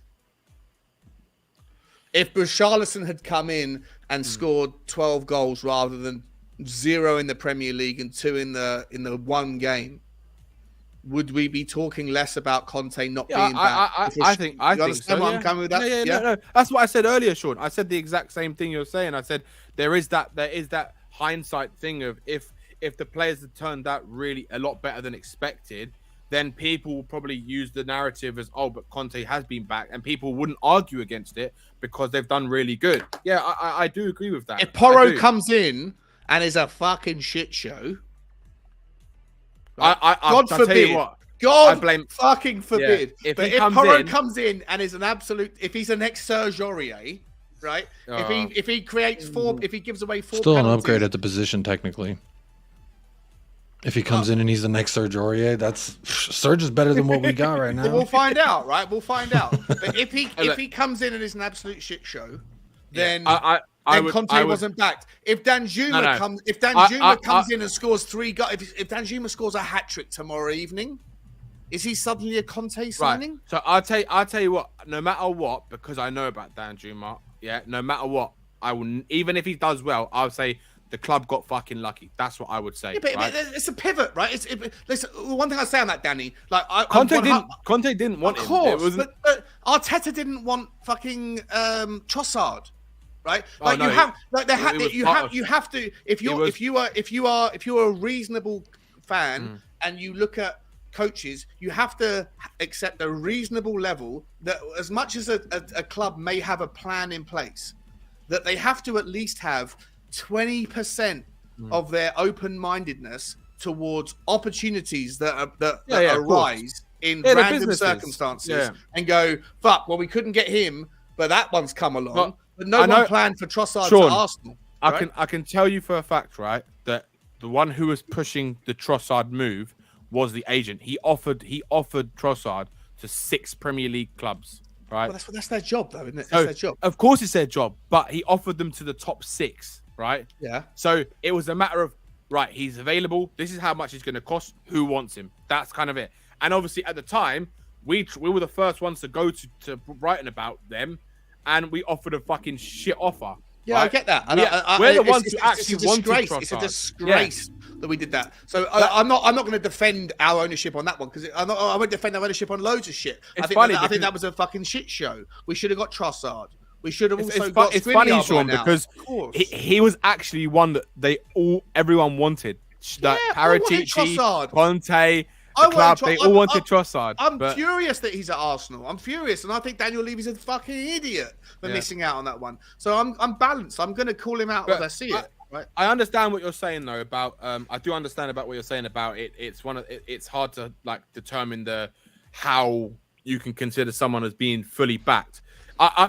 My views come from because of the stuff that I know. Right. Okay. So when I say the things that I say, it's because I've got a bit more knowledge about the deals that are going on and stuff like that. So if you have that knowledge, Danny, then what I want you to do for us as a fan base, I'm going to champion you as the guy that knows the shit, right? I want you to come on my channel and I want you to tell me exactly what Conte wants specifically. I want you to ask your people, what is it? If Conte's still here in May, I want you to tell us exactly what being back looks like. And I don't want it to be something that's subjective, and I don't want it to be something that's reflective. I want it to be 4 players in these positions of this quality or better, or I want it to be specific names, or I want it to be specific positions, or I want it to be specific spend. Something that we can all work on and go, did we spend that much money? Or did we get that player or better than that player? Or did we get those levels? Because otherwise, it's always something that is like just a fucking forever moving needle that seems to suit people where they could just transition it to wherever they want. And for me, it's mind-numbingly repetitive. It happens all the time. Danny, if you know those people, then you know what Conte wants. Then tell us what he wants early, and then we'll look at it, and then we'll figure out whether he got them or not. Is that not unreasonable? That's all I was asking for earlier. Yeah, no, of course. But obviously, that's the thing, though. So, like, with the way that transfers work, you're right, Sean. There is an element of the clubs will look at opportunities regardless of what the managers want, right? That's always going to happen. Their businesses at the end of the day. They're going to try and find... The problem that we have at Spurs is that they always go for, like, for example, we never plan. That's the problem, right? clubs can plan, and then you have an opportunity here and there. But the problem with Tottenham is we never plan. That's the big issue at Spurs, right? And with for example, right, with like when it comes to the summer, if Conte is here when the summer transfer window starts, I'll obviously, when I start getting some stuff, I'll let you know what's going on, and I'll find out what they actually want, what he's gonna want. Because if he's gone, I'll be very honest with you, Sean, I don't care about Spurs anymore. Genuinely, you're still going to be a Spurs fan, and you're still going to have your contacts. I'm gonna watch, but I'm gonna watch from afar. I'm not gonna be doing as much shit anymore, because I'll be honest with you, I will lose my love of Sean. Let me put it to you like this, right? The stuff that I know, right? I'm telling you this for a fact. If Conte walks out that door, the most criminal thing about it is that Kane is gonna go, and I'm not saying he'll go in the summer, but he is gonna leave Spurs. And I tell you this for a fact: Spurs ain't gonna replace him. They're not gonna. No, you cannot replace Harry Kane, right? Harry Kane? But what I'm saying is, even to buy 2 or 3 players, Sean, to replace what he offers for Spurs, they're not gonna do it.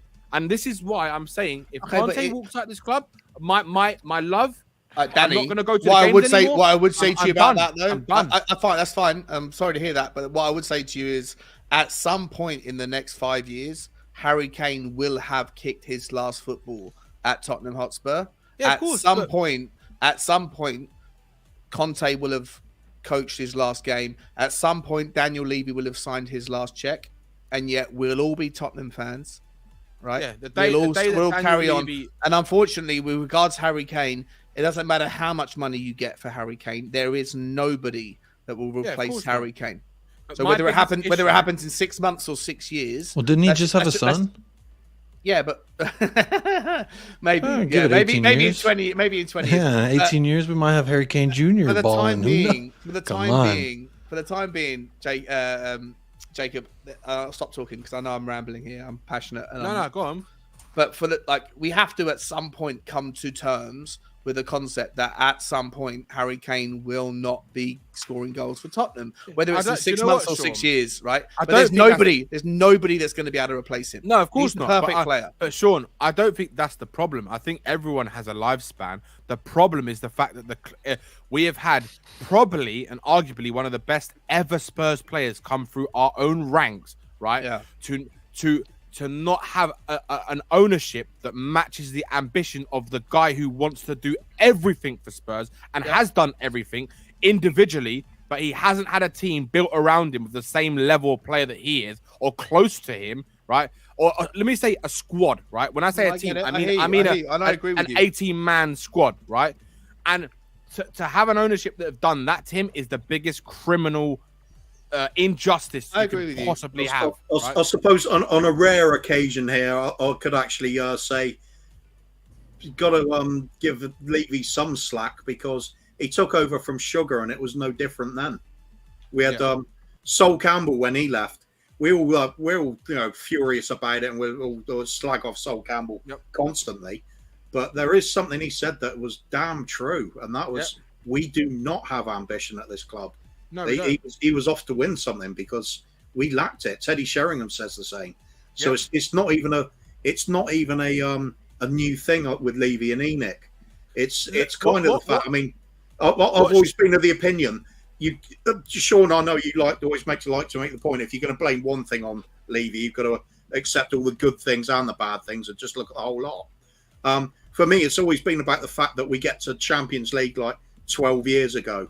And we never kick on from it. No, I get it, and I accept all of those things that are. Listen, I know that I always get pigeonholed in certain, but for the reasonable person that listens to me, I hope you do appreciate the fact that I am more than willing to hold him accountable for all of the shit. He's not perfect. He's fucking far from perfect, and I want him out. I do want him. I want him gone. I want somebody else to come in who's going to take over, because I see the trend. I see that sustainability is no longer a thing that matters. If you want to win, you have to it's the opposite of what you would look to hope that everyone else in the normal life would do.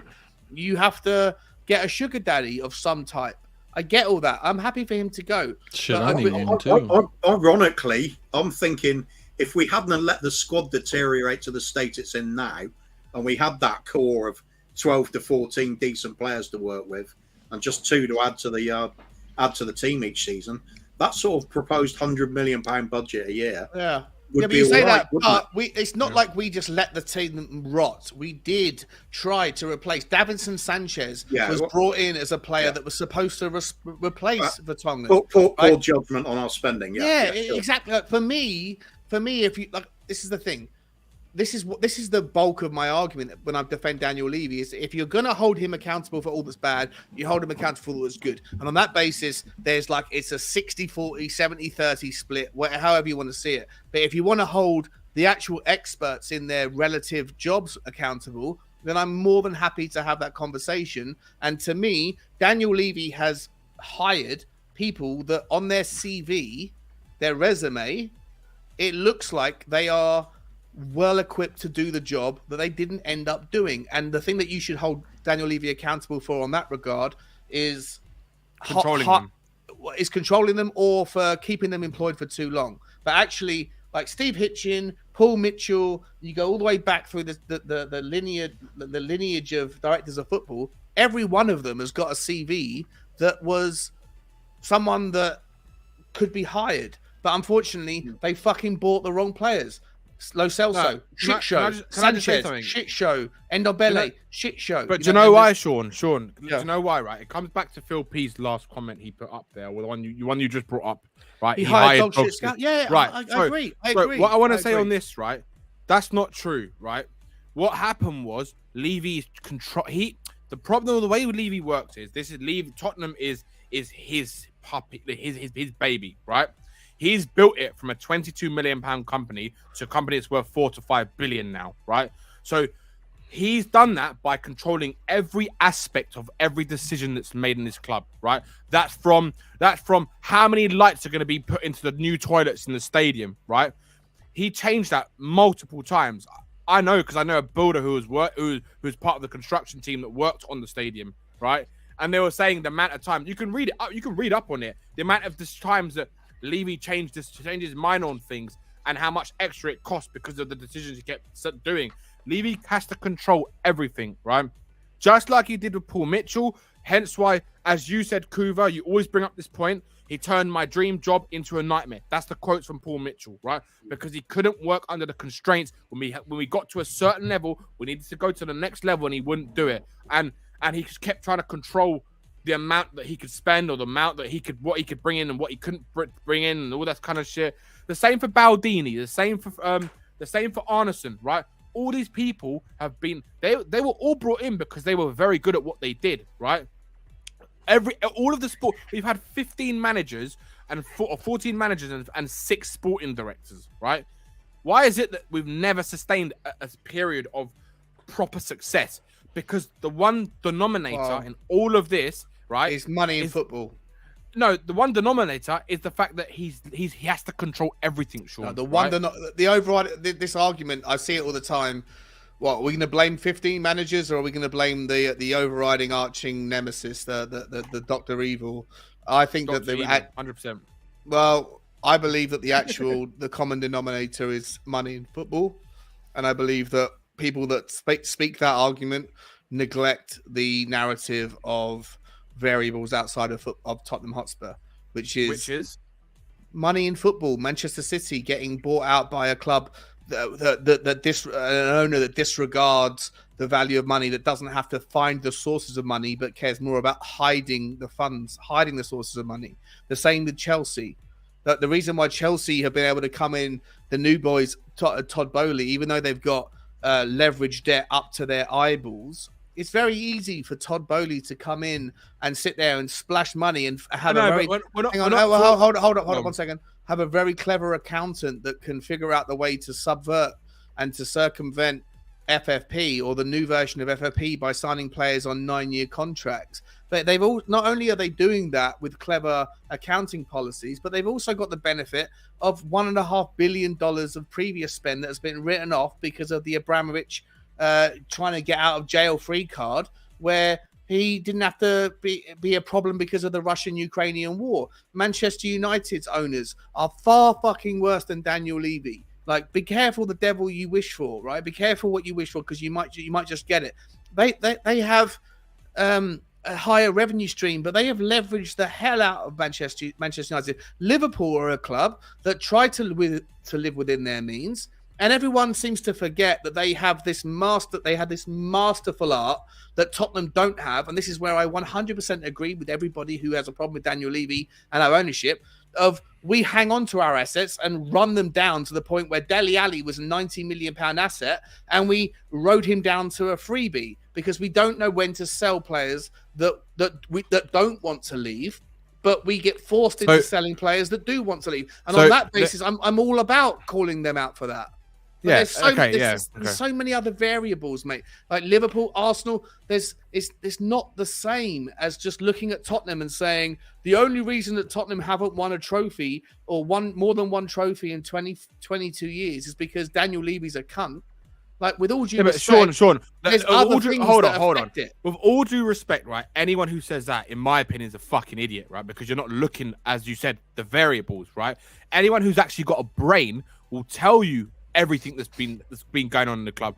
Not just the good things, not just the bad things. They bring balance to it, right? And they tell you the facts. That's what I'm trying to do, right? That's what I do. That's what I do, Sean. But you seem to think maybe someone like, I don't know if you think I'm like that. No, but I'm with you on all the things that are balanced about Tottenham Hotspur. The difference between me and you, Danny, is that you think, and I guess most of the Levy out people think, that the biggest problem is about Daniel Levy. And if it wasn't for Daniel Levy, if we had somebody else that was willing to spend more money and be less or more risk tolerant, less risk averse, then suddenly we'd have a bag full of trophies. But for me, the common denominator is not within the Tottenham hierarchy. Right. It's above that. It's money in football and how it's been operated elsewhere. Right. You can say that, Sean. Right. You can say that. But this is where we differ. Right.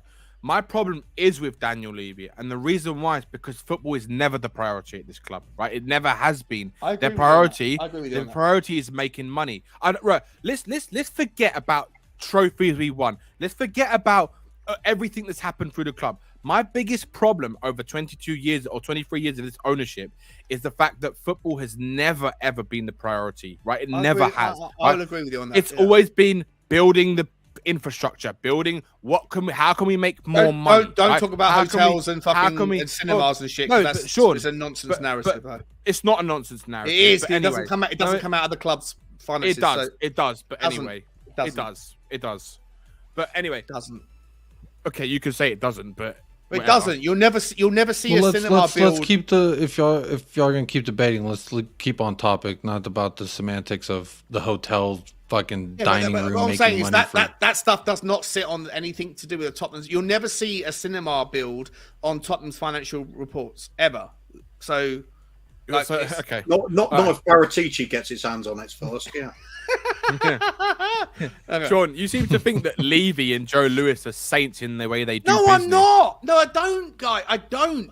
This is the thing. I'm begging for you to hear me when I tell you. I know that they are not the right guys for the club. I'm begging for you to hear me. I'm not saying that. I'm not saying that. I want them to go. But when you say that you say that they're the tip of the pyramid of what's wrong at Tottenham. Yes, correct. I'm saying the reason why we haven't won trophies is not because of them.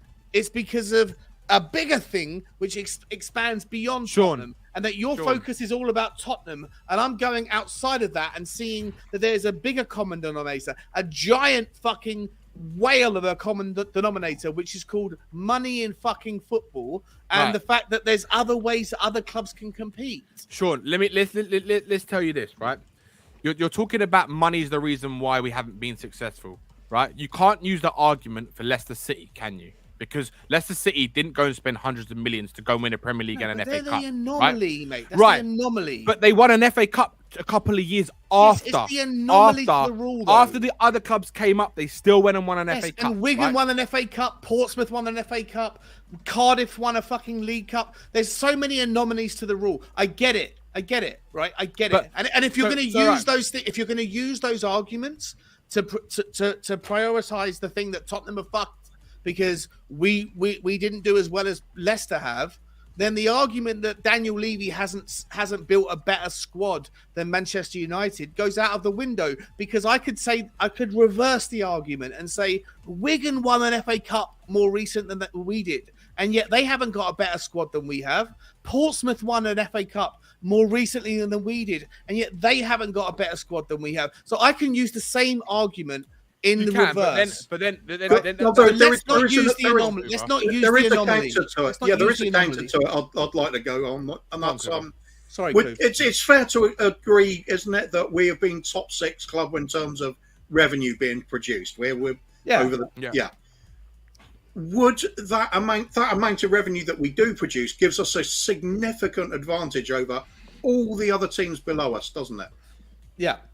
So, is it reflective, the amount we spend, does that get reflected in terms of success on the field compared to the other teams in similar position to us with that huge advantage?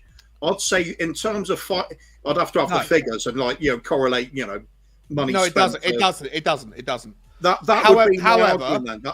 However, Jamie. if you were to reflect on an opportunity basis, I think the argument would be different. Tottenham have taken themselves to 6 cup finals in the last 10, 12 years. Right, we've got to. I forget the details. I haven't got it in front of me. I've got a spreadsheet full of the arguments against. Right, but essentially, we've taken us to the point where opportunity was there, and then we haven't quite converted. Now, whether that's because the squad wasn't good enough and because the players the teams that we're playing against have always been better than us is for a more nuanced argument. You have to go into every specific example. What I would say is that there's certain scenarios where luck goes out of the window or luck is the entire epicenter of what happens. For example, we got to the Carabao Cup, or what it was called at the time. We got to the final and we drew 0-0 with Manchester United. I think it was 2012 or 13, I forget. And we lost 2-1 in the most bullshit penalty shootout I ever created. I might be wrong on the specifics, but essentially we got to the final. It was a 0-0 and we lost on penalties to Manchester United. I don't think you can blame Daniel Levy for that. Right? I don't think you can even blame the manager for that. I'm not even sure you can blame the squad for that. It comes down to the absolute. I don't know what Jacob's doing. It's Jacob and Mike. Are you guys okay for us to have this debate? Because I know you guys haven't spoken much, and we're just going for it.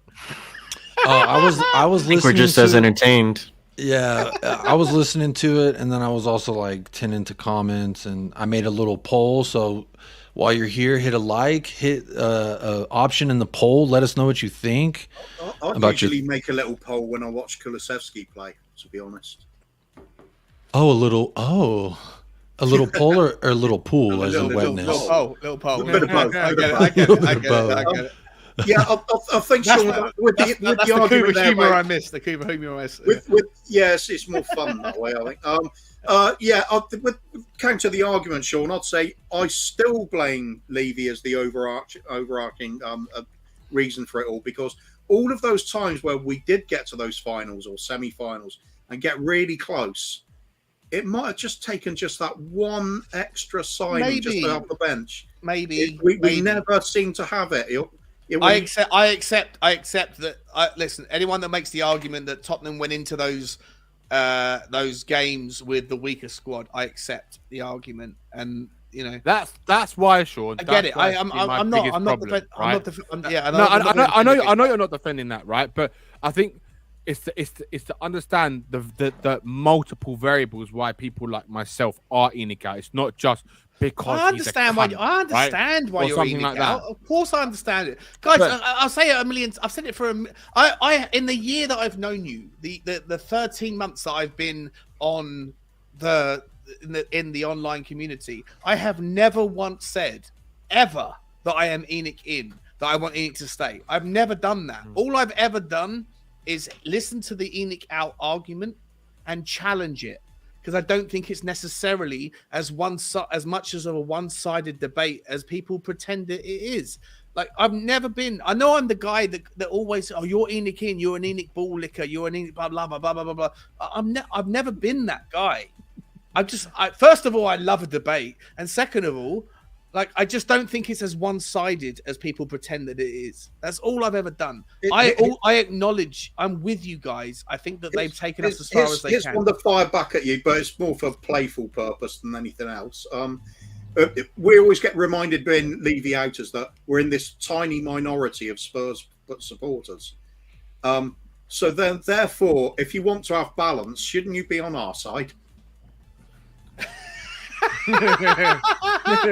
Well, I would be if I was in the stadium, if there was a stadium of supporters and I felt like that it was that imbalanced. But in reality, the online community is massively imbalanced towards Levy out. The fans in the stadium love Levy, man. Let me ask you guys, right? Like real quick, Michael does have to go. I can stay a little bit longer, but Michael does have to go. Mike, what's happening versus the Parrot Preston Road or the Parrot Preston Inn North End, whatever the fuck their name is? Yeah, sorry guys, I have a dinner party to go to unfortunately tonight. But real quick before I head out, Spurs 1, Preston 0. I think it's going to be a cagey, nervy match. Unfortunately, it's going to be one of those typical Spurs matches where you really think that we're going to lose, but in the end, I think in true Tottenham fashion, I think we get it over the line just barely. The only reason why I'm kind of nervous for this one, boys, is because it is on the road. I was talking a little bit about it with Kuva before the stream, but I think we're both feeling a little bit more confident if it was at home. But just because it is away. It's a cup match. It's Tottenham Hotspur. You just, I can never get too confident with this fucking club, man. I swear. But I'm gonna say Spurs 1-0. Harry Kane on the score sheet. But yeah, he's boys, ill. He's ill. He's not gonna play. He's ill. I think he's gonna come in though. He's not ruled out though. He's gonna come in. I thought he didn't travel. I might be mistaken. No, he traveled with the squad, but he'll probably play 20 minutes. He's gonna come in and save us. He's gonna have to come in and save us. We were losing. He said earlier we were losing tonight, didn't you, Danny? No, I didn't. Yeah, you did. Well, hell yeah, Michael. So we're gonna break the real quick. Michael's gotta go. I'll let y'all continue. Michael's gotta go real quick. Michael. So you're saying Kane's gonna break the record at wherever the fuck Preston North End is? I'm assuming somewhere in the North End. I thought he was gonna break it against Arsenal, but I guess beggars can't be choosers. I was hoping. No, he's breaking it against City. He's not gonna score tomorrow. I hope he doesn't score. It's gonna be a Danjuma, and I want everyone to go. Did you imagine? Danjuma? Hold on. If you're gonna pronounce it right. It's not Danjuma, it's Danjuma. Danjuma. I thought it was Juma. No, you don't pronounce the J in Dutch. The funny part about being American is I'll pronounce it however the hell I want, and you can come take it from me. Real quick, Kuva, Danny, Sean, Jacob, just want to say thank you guys for joining us today. We appreciate it, but I do have to head out. I'll see you guys next week. Thanks for having me, Michael. Love you, Mike. Be safe. I'm really sorry that I took over your stream this evening. No, you're good. Yeah, fuck off, Sean. Hey, boys. I left. See you, asked Mike. me back. You wanted me back. I came back. God, I thought he'd never shut up. You talking about Michael? I feel terrible. Yeah. I came in. Mike I made fancy. a ruckus. I have a row with Kuva. I leave. And then I come back in. I make up with Kuva. Thought I was having a row with Danny. Turns out there's no row to be had. And then Michael leaves. And now I feel like it's just... It's entertainment. It's suitable for a Spurs channel. Yeah. Well, to be fair, I was texting Michael. I was making sure he was good. He was just like, let's just move on to Preston whenever there's a chance. And I was like, bro, I don't see this ending, and I don't see any segue to get to Preston. So I'm just gonna. When did he start texting you that? Like 3 hours ago or something? Normally we plan an hour and a half tops is usually kind of where we go. We like to go 90 minutes just because I think that's a good amount. But I mean, honestly, sometimes a conversation it requires a little bit longer of a stream, so I don't mind. Luckily, my wife is home. If you want to wrap it up, I can take this conversation. No, I wanted y'all to continue your point. I just had to interject and get Michael's predictions because if I don't know Michael's predictions, I'm gonna have a fucking problem. And he's a great guy. I really like Michael. I feel bad tonight. Yeah, that's my best friend. No, don't feel bad. He would have just left if he was really pissed. So he was just more like, I feel like I haven't spoken in a while, and I was like, yeah, that's. Like, well, if you got something to say, just start saying it. And he's like, well, I gotta go, and I gotta go soon anyway. So, big up, Michael. Hope you have a good dinner party. Big up, Michael. I don't know where y'all were at in the conversation when I stepped in there, but we were at the point where I was being corrected for saying that I don't think Harry Kane needs to score his winner, his club record winner against Preston. I think he's going to do it against Man City because tomorrow I think Dan what I thought was Zuma is now Danjuma, and I want Tottenham fans to start calling him the U when he comes on. We're gonna do that noise, and I think he's gonna score a brace tomorrow. I reckon he'll play up front tomorrow. And by the way, where did I say that? I haven't. Sure, where did I? Oh, that's what he wanted to do. You said in the We Are Tottenham TV. Yeah, I've got it here. I got it. Did I actually say it? You said we're gonna lose tomorrow. I got it here. Oh, wait, is that what you said? I don't even remember what I said. If I said that or not. Yeah, you said it. And Ben was like, here we. And then everyone made a little joke about whether that was from one of your sources or not.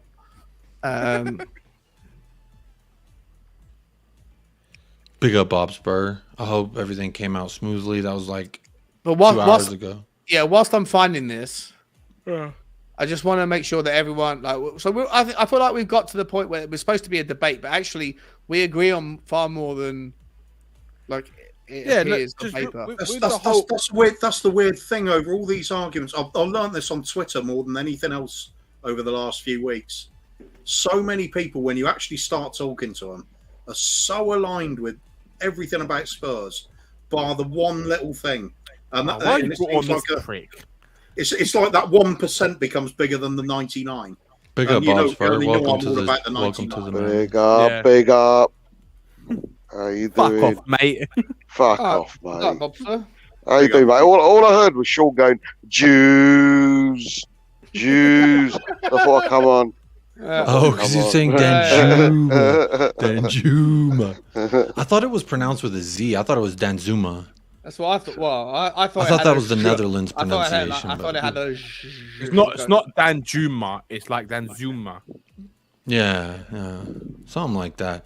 He's still going to be a worldie for us. I think he's going to be awesome. Honestly, like I said, I'm not upset with the business. I'm not upset. And Bob's, that's actually gonna be my first question to you: is your opinions on the Danjuma? I don't know how we're gonna fucking say his name. I'll come up with something flavorful. The English will call him Danjuma, though. That's how they pronounce it on the commentator. Yeah, but they also say Bantancourt with the ball. That just doesn't do it for me. It doesn't do you it. have You to gotta say it properly. You go on. Put a little something, Bantancourt, como pelota. I need to see that. A little flair. Nothing better than hearing you say Bantancourt. Yeah. And I feel like, that can be a unifying thing that we can all rally around. It's like, let's pronounce these guys' names. I know his name is Paratici, but I call him Paratici because I think it has a little fucking meatball on it. Yeah, and that sounds nice. I don't know. It's just weird, though. Oh, but Bob, I wanted to ask, what is your initial thoughts on the Danjuma signing, and how do you feel about it? No idea who he is. No idea who he is.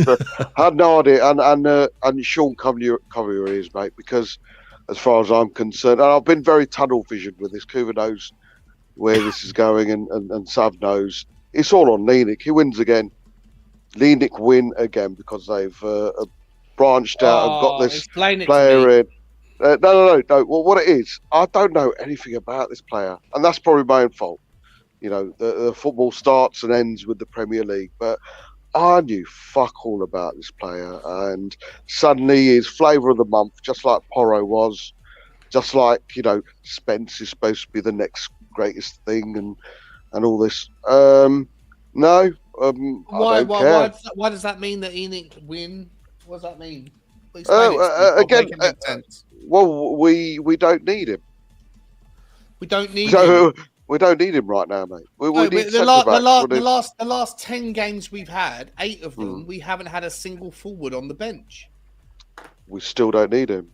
Oh, come on, mate. We've had nobody on the bench. Not a single attacking option. Not even a midfielder that can play as a creative method. We bring a forward. And it said, we don't need him. We absolutely need him. We need somebody. Okay. We don't need him as much. We definitely need centre-backs. Well, okay. First and foremost. And it is a combination, Sean, of me personally wanting all our energy to go on to centre-backs and ideally wing-backs. Then Sunday coming out the blue and, it's coming up to the end of the window and we bring in this man who hit 15 There's goals. nothing wrong with it, right? What's wrong with it? Nothing wrong with it. Yeah, No, nothing wrong with it. Jacob, the problem is that fans are like, there's ENIC in fans that are sitting there overly hyping him, overly celebrating it, saying, "Shut the fuck up, ENIC out people, because now we've done this." And ENIC out people were going, "Oh no, like this is damaging our rhetoric. It's damaging our movement." And I'm like, why don't we everyone just fucking shut the fuck up and like recognize the fact that it was just a random opportunity that came along, and he's a good player, and it doesn't change anything, but he's a useful addition. It doesn't mean that you should stop being Levy out, or you should start saying that Levy's suddenly a hero. No, I think no. Like everyone should shut the fuck up about it. Jacob asked me what my opinions is, and I've got no opinions on this guy because I don't know who the fuck he is. Secondly, with regards to if he's a success, useful, whatever, it's all hindsight. I've never judged a player. All the Richarlison banter is Richarlison banter, because he tweeted me, by the way. Richarlison. Yeah, of course I do. It's a personal thing. Yeah. Well, pillow talk, isn't it? Pillow talk. But has he ever replied since? Yeah, of course he has. Yeah, he comes round for tea, coffee, whatever. He's bought a couple of cars off me and all sorts. But yeah, it's when Bob asks for a Brazilian, he gets one. Oh yeah. No, I've got no opinion. I've got an opinion on this guy. For me, it was all about making sure we strengthened the wing back's position and the centre back's position, and that's what happened. So the transfer window rating thus far, Sean, would be about 3. 3 right now. If Porro comes in on Saturday night, Sunday morning after he's played his because I'm with you right now. I'd even say it's a 2, right? Because we need so much 2, more. 3, yeah. I'm down with you in the doldrums. But Porro comes in Saturday afternoon after he's finished his game in Portugal, or Sunday if it's official. Then what does it jump to? I just can't get away from the fact or the thought and the want of wanting another centre back, mate. No, we'll deal with that because I'm with you. The centre back is key. So what does Porro bring? Does Porro bring you from a 3 to a 6? Or does it bring you to a 5? A 4, mate. Oh, Porro's only gets you to a 4. Okay. Again, yeah. And then if you get Skriniar in on Tuesday, then I start reaching for the Kleenex. But what does that mean? 9, does it? 9 is fine. One centre back in. No, I want to be selfish, man. I need to demand the best. I need to demand what the 8th to 10th richest team in the club should have. So a double swoop for De Vrij and Skriniar. Oh, that's it, mate. Now you're talking porn. I think in the words of the weekend, he said, "Girl, you're worth it," and he drew out the word "worth" in a long format. I'm going to save everyone's ears from that, me singing that, but he did say, "Girl, you're worth it." And Bobspur, I think you're worth it, and I agree with you. Aspirations and our intentions should be of the utmost quality. The fact that there was not even a rumor of Bremer, that really upset me. I know he wanted to stay in Italy. The Bastoni thing was going on for a long. No, Brazilian Bremer who went from Bremer from Juve. Well, yeah, he's at Juve now, but when he was at Torino, whenever he won Serie A Defender of the Year, I said we should go scoop that up because we like those. We got Romero, we can get Bremer, put him right there. Okay, and, but what's your like Danjuma out of 10? Danjuma plus Porro out of 10. Danjuma plus insert centre back here. I think out of 10. I'm maybe a little bit more of the if for me this window to make it as good as possible, and I'll give them a 9 or a 9.9 out of 10. If you lock the Porro deal up, we've done the Danjuma, and then now let's go get a top center back that we can grab. Or 2 youngsters, and I have 2 youngsters that I can pull up right now that I think would suit the position, that would suit us. They'd be a cheap option, but if not, go and at least get one fucking center back. Who are the 2 youngsters you want? I like Mickey Van de Veen from Wolfsburg. Okay. Yeah, I know him. Yeah, and then there's a dude. He's like 19. He's 6'7". Plays in he's with Bordeaux, I think, and he was with them when they got relegated, which would make him dirt cheap. Toure, Hang on, I'll pull it. Yeah, he's 6'8". He's like 6'8", and he's like 19. Or something like that. He's gonna be fucking 7 foot by the time he's done growing. I know who he is. Never heard of him. Is he good? Is he a good player? No, he's okay. I just like. I like want a Mickey. center half. I've seen Mickey. He's a good player. He's just a beast. He's just an absolute. Yeah, Mickey. Beast. I like Mickey a lot. I think that's who my first name I would throw out there because I think you can go get him for about 12. Okay. Well, that sort of shit's not going to happen in January, though, is it? No, that's definitely. And then also January is the window where you fucking fill gaps. It's not the place where you plan for the future. Generally, if Porro comes in, I need to ask you, Kuva, because we did this whole thus far thing all last summer. Listen, we got 4 days, bro. No, not even that. It's actually now. It's Saturday morning. We got 3 days. We got 72 hours, maybe a bit longer. Right, where are we? With the Danjuma, I'm guessing you're going to give him a 2 out of 10. 1, I see Scott M saying it's a 1 out of 10. I get it. That's okay with me. Whatever. If it stays the way it is, if that's all we get done, I'm with you. I'm fucking Levy. I'm never going to call myself Levy out because of the previous reasons, but I'll be there with you. But if we get Porro in, what does that take you to, Kuv? And then if we get somebody else in, if we get a Skriniar, if you go and get an Indica done, or you get something done, even if they can't arrive now. Porro Indica, Danjuma, I'll give him an 8 out of 10 right there because that's at least 2 immediate impacts to the 11. Yeah. I want impacts on the 11. When we did the Perisic signing, that was an immediate impact to our 11, and I loved it. Even if that means that they're still going to stay with where they are until the summer, you still okay with that? You're sacrificing the second half of the season, knowing that next year you got Udoji, Porro, Romero, Indica, whatever, right? But you know that next year is going to be a beast. But right now you got to sacrifice Dyer and Longley for the rest of the season. Is that? And next year, of course, Ryan Mason to lead the troops in the battle as well. He's UEFA approved now. I sent that to you, Kuv. UEFA, he's got his UEFA license. He can do Champions League.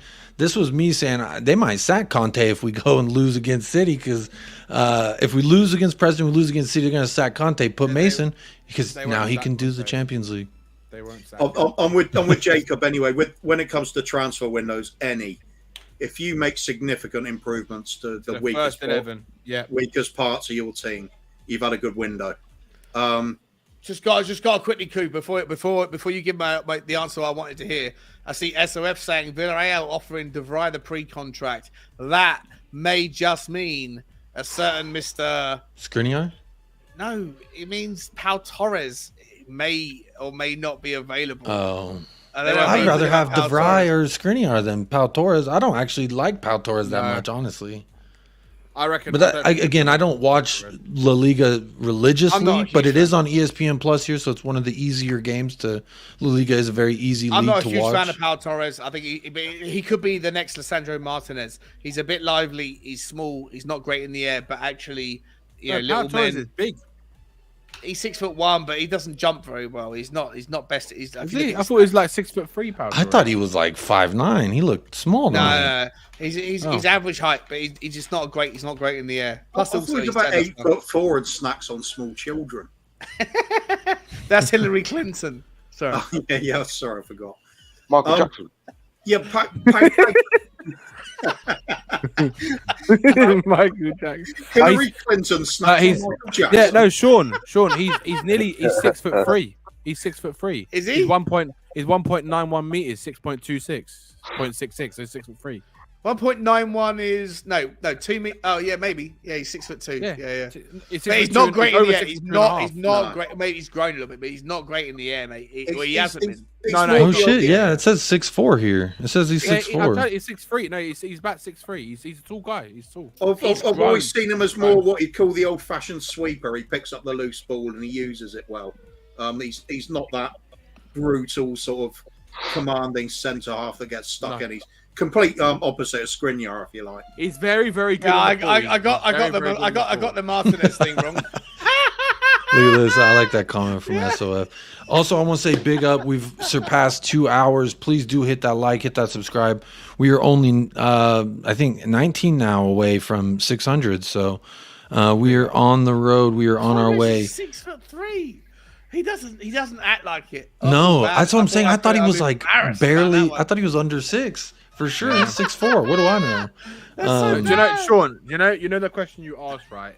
If that was me, if I was going to answer that, if we only bring in Danjuma, Yeah, then it's a 1 out of 10 window. yeah, I mean, look, if he comes in, and I agree with you what you said, that having him is better than having no one because he's another option.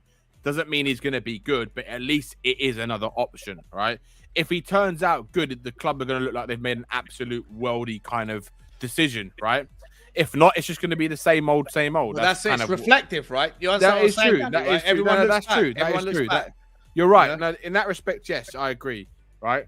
But the reason why, Sean, it's more reflective is because we just don't plan anything. We just don't plan. And I get that. right? I get that. I'm with you. I'm with And you on that. And the reason why it's annoying is because we bought Ndombele, for example, for Pochettino, and then he gets sacked 3 months later. And it's like we buy players for managers and sack them off so quickly that they don't have a chance to bed in the team that they want to bed in or get a team built for what they want. Some of the decisions have been absolute joke that all the club have done, but besides that, if we get Danjuma, and then you get Pedro Porro, if you on get Porro, Sunday, I'd say it's definitely like a 4 out of 10 because you've improved you one think position. you think with Porro it's a 4? 5? I'll say 5. Only because you improved one position, but the biggest position that we need to improve is the centre backs. The max you're going if you get Porro in, obviously without the benefit of hindsight to see how he does, but right now, because I remember this time last year, I remember January the 31st, I was on a stream. There was 5 of us on the Irish Hotspur: Dave, Jack, me, Matty Hayes, and Brian Daigle. And when the news broke through that there was those 2 players, Bentancur and Kulusevski, signed, 4 of us were celebrating like there was a goal scored in the FA Cup final. Brian, and he'll admit to this, he's said it to me a million times, he was furious. He was angry. You know, he couldn't help but like hide his frustration because he knew that the Who's protest. This? Brian Daigle, right? The next Daigle. day, he couldn't help. He was upset a little bit. Right? He was trying to be angry. He's trying to be happy, but he was actually angry. And he said it afterwards. It was because he knew that his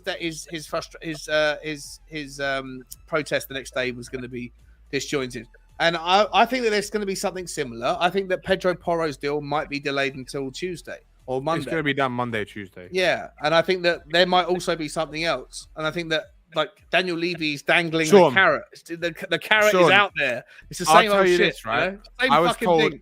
told at the beginning of January by these guys that Spurs' intentions are to bring in 3 players, right?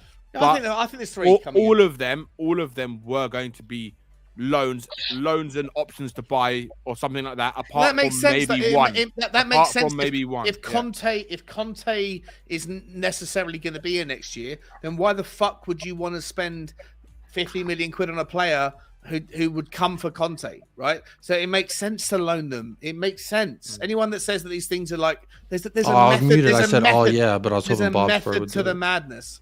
Like Porro coming in, you hope lends some like sincerity to the idea that Conte's going to be here. Because if Conte's not going to be here next year, then we're fucking stuck with one of the greatest wing backs in the world who probably can't play at right back.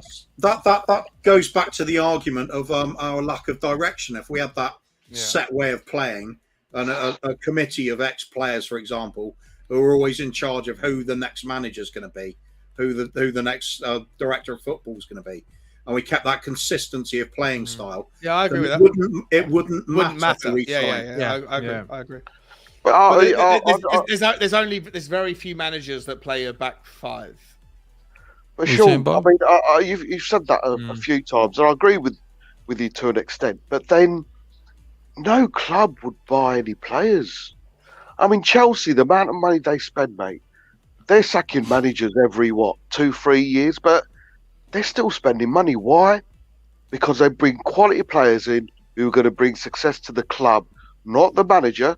Yes, the manager needs to tie in with their vision, And so far, Roman, regardless of where he's bought the money from, and Bowley, but they're bringing in quality players, and it's a bit of a shit show at the moment.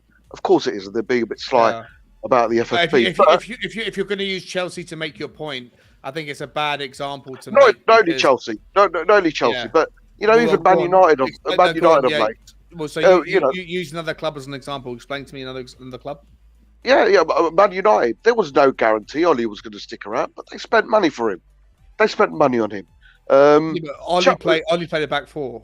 Yeah, but they were still bringing in players regardless. I mean, if we're going to not buy a player because it's not going to suit a Conte's... No, but it's different. It's different, mate. It's different. The point I'm making is that 80-90% of managers play a back four, and then from there they go to a three, either a 3-3, a 4-3-3, or a 4-3-2-1, or a 4-2-3-1, whatever. But if it's like there's a consistency to the back line.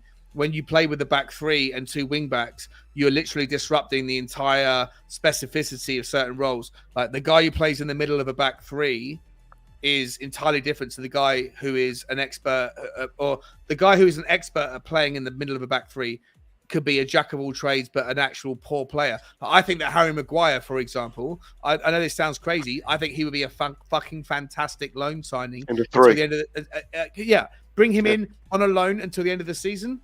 Like, don't sign him on a permanent deal. Bring him in now, in case Conte leaves.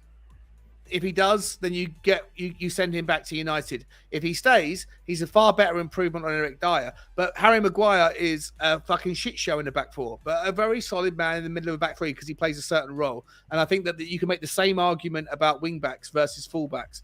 And all the other, like when you're making the argument about Chelsea buying players for coaches. Like that was under the Abramovich role and also under the Todd Bowley rule that has come in and just making splashes everywhere. I don't think you can make the same argument for most teams. When you look at other teams like United or Liverpool or Arsenal, they all play with a back four management system. Tottenham don't at the moment. So I'm not sure it's the same argument. So if a good wing back becomes available now and is offered to Spurs, like Porro, you would turn away Porro on the worry that Conte's not going to be at the end of the season. I am worried. I am worried that. So you'd say no to Porro then? I wouldn't say no to him, but if I knew that Conte wasn't going to be here in 6 months, if I knew for sure he wasn't going to be here, which is the conversation that Daniel Levy has to have, and I'm sure Daniel Levy knows more than any of us do. But I'd have to know for sure that Pedro Porro can play as a right back. And if I'm entirely honest, I don't know if you watch my content anymore, Bob Spur, but I've made this point 4 of the last 5 days on walks that I do. I'm not convinced looking at the stats, but the stats are just tell one tale, right? I don't know Pedro Porro well enough to make the claim, but if you look at the stats, I'm not entirely convinced that he can play a right back. He's more suited to a traditional right midfield. And he possibly is more suited to a right wing forward than he is an old school right back. And so I am a little bit worried about spending 45 million quid on Pedro Porro in a world where Antonio Conte is not going to be here and Pochettino wants to play off back four or whoever the next guys. Finally on that, sorry, for me it's I just want quality players at the club, mate. And for me, if they're quality players, if they're 40 plus million, for me, they should be able to adapt. Yeah, they should be. Maybe they can. Maybe they can. Maybe they can't. You know, Aurier was an absolute shit show as a right back. Probably would have been perfect as a right wing forward. Forest legend. Yeah, but he's won 2 men of the matches. But Aurier was awful for us at right back. But would he not be better than Doherty and Emerson right now? No, I think he would. Yeah, 100%. Yep. I mean, perfect example. It's a massively different position, and asking someone to play in the middle of a back three like a Skriniar does, like a Harry Maguire does, like an Eric Dyer does. Like Eric Dyer can get away in the middle of a back three. You ask him to play in the back four, he's fucking shit show. But same with Ben Davies. But then you wouldn't pay 40 million. You wouldn't pay 40 million for an Aurier, though, would you? Exactly. It's kind of fits with what Bob's saying, though. If you get quality, you don't need to have to worry about they can play right back or right wing back. They can do both. It's a breeze to a good player. I don't know. It's an entirely right back. It's not the same, mate. It's not the same as asking a central midfielder to just like saying, "I'm going to step back and play the 6 versus playing the 8," or asking a left wing forward like Danjuma going, "Can you hang on the left, or can you come in and play the second striker?" It's very different when you're talking to players that play in the back line. Like essential, like I think that Skriniar has benefited from the benefit of playing for Inter Milan in that back 3. The same with De Vrij. There's the same with wing backs and wing forwards. I don't think it's as easy as saying if you're good enough to get the ball in the back 5 and run with it, you're good enough to also do the same thing in a back 4. I think it's a different. It's easier to ask this. It's easier to ask forward players or midfielders to adapt than it is for those highly specific positions. I'm not sure it's that simple to just say you're 45 million quid, therefore figure it out. I'm not sure that's. I'll disagree on the bit when you're talking about the difference between right back and right wing back, for example. I think that it's basically the same role.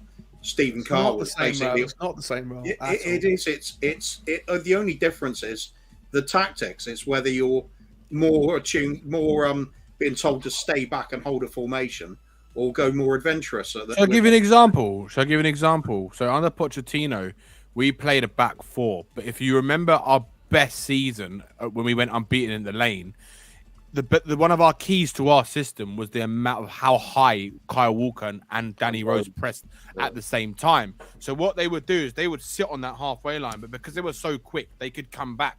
But they were playing essentially as if they were wing backs. It was like their starting out lineup was a back 4. But if you watch the way we played, when we had the ball, when we had the ball, they were playing in that advanced role. When we didn't have the ball, they were playing back in a 4. The difference being that currently, even now, if you look at how we are now, we go into a back 5 with a 4 in front and 1 in front. It's a 5-4-1, right? Yeah, it's a 5-4-1, but when we don't have the ball, and a 4-3-3 or a 3-4-3 when we do, it's entirely different to playing with a back 4 with almost 2 guys. It's almost like a 2-4-2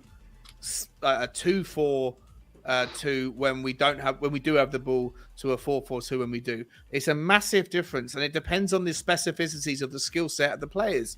Like, to say that it's just as simple as just transitioning back, I just don't accept it. I'm like, you guys might think I'm wrong. It's all down to the player. It's all down to the player. It's all down to the player, and that's why I'm saying when Bob Spur asked me about Porro, I'm saying I hope I'm wrong. I'm just not convinced that he has that. Your feeling is he can't do it, and other people might think he can, basically. Yeah. But I'm not saying he can't. I'm just worried if he can't. You just feel he can't, but maybe you hope that he can. I hope I'm wrong. Yeah. And look, none of us know, because you're right. He doesn't play. We don't know because he doesn't play in a back 4 for Sporting. He plays in a 5 system, like similar to Tottenham. And he's only 23, right? We've never seen it. We've never seen him in that role. So. That's true. The only thing I'd probably say to that is, if he is as good as people say he is, then he should be able to learn it. The difference between him and Emerson is that he's far better going forward. So regardless if he's playing in the back 4, he's still going to be able to get up the pitch. It's just whether he's going to be able to learn the back 4. If I'm entirely honest, Danny, I'd rather keep Emerson and keep Porro and get rid of Matt Doherty and let Jed Spence go on loan, because there'll be certain games where you can play the 3-4-3 and you can have Perisic and Porro going forward against lower league teams, against weaker opposition in the FA Cup. For example, it would have been lovely to have had him against Preston. But there's other games where you're playing against Man City, Chelsea, Arsenal, whatever else, and you can't have 2 wing backs because you know that Perisic can't defend. We don't know whether Porro can. Maybe he can, maybe he can't. Right? The problem is, if you, I know what you're saying, right? And for me, Emerson's got to be one of the first to go. Unfortunately, he just can't play football, right? He's had 2 good games recently. Okay, 2 good games, amazing, good for him, right? He gets paid a lot of money. He should be having a decent game every game, right? He's had two games where he's done his job, right? For Emerson, the reason why some of the fan base are going all tits crazy about Emerson is because he's been so fucking poor when he has had a good game. It's unbelievable. for the fans because they're seeing something that you should be seeing on a weekly basis from a fucking Tottenham Hotspur player, right?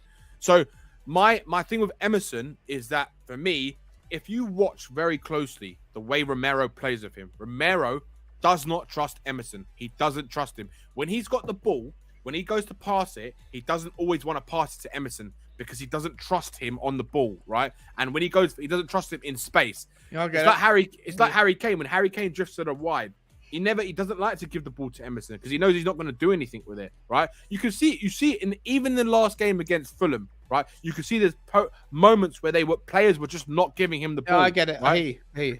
And that's my biggest thing. Is if you've got your centre back, right, or your right centre back who does not trust your right wing back because Emerson's only going to do one thing and pass it back, and then he's going to put you in a bad spot because he doesn't want the ball back. He wants that person to try to do something different with the ball, not just keep passing it back to him. So for me, look, if Conte stays and they manage to get the other right wing back or the other right back they want, if they go and get Singo, for me, Singo and Porro is the absolute perfection of what you could have as your options for your right wing back or right back. Because Singo can play as a right back. He's a fucking animal. Singo, you reckon? Yeah. Well, the rumor is, I think he's wildly overrated. The rumor is that there's a no-look transfer request coming in from Emerson. A no-look transfer. Oh, I love it. But yeah, my thoughts on Emerson is just that if we want to be a club that actually wants to even achieve like top 4 on a regular basis, just to say even that as a bar, Emerson's not your man. Just for me. Why have you sent a picture of some smoking hot bird with freckles into the various groups? Who is this? Who is Antonia? Antonia. Fellas, real quick, I do want to wrap up. Bobby K with 3 Spurs Boys is live. I do want to get score predictions, goal scores for the weekend before we sign off. Shit, and we got a whole week before City, so I won't get into one's predictions. I'll save that for next week. But I do. Let me go ahead and put this comment in there. This was a fun evening. I'm glad I came back on. Yeah, I'm glad everything is good. Yeah, I'm glad you came back on as well, Sean. I'm glad Kuva stayed. I'm glad Danny's here and Bob's here, and I'm glad Michael. I've enjoyed it. I haven't spoken too much, but that's okay because sometimes it's good to listen, get others' opinions that can help. I mean, as someone who's more than an earshot away from the fucking stadium, it's good to hear people's opinions who are closer to the matter.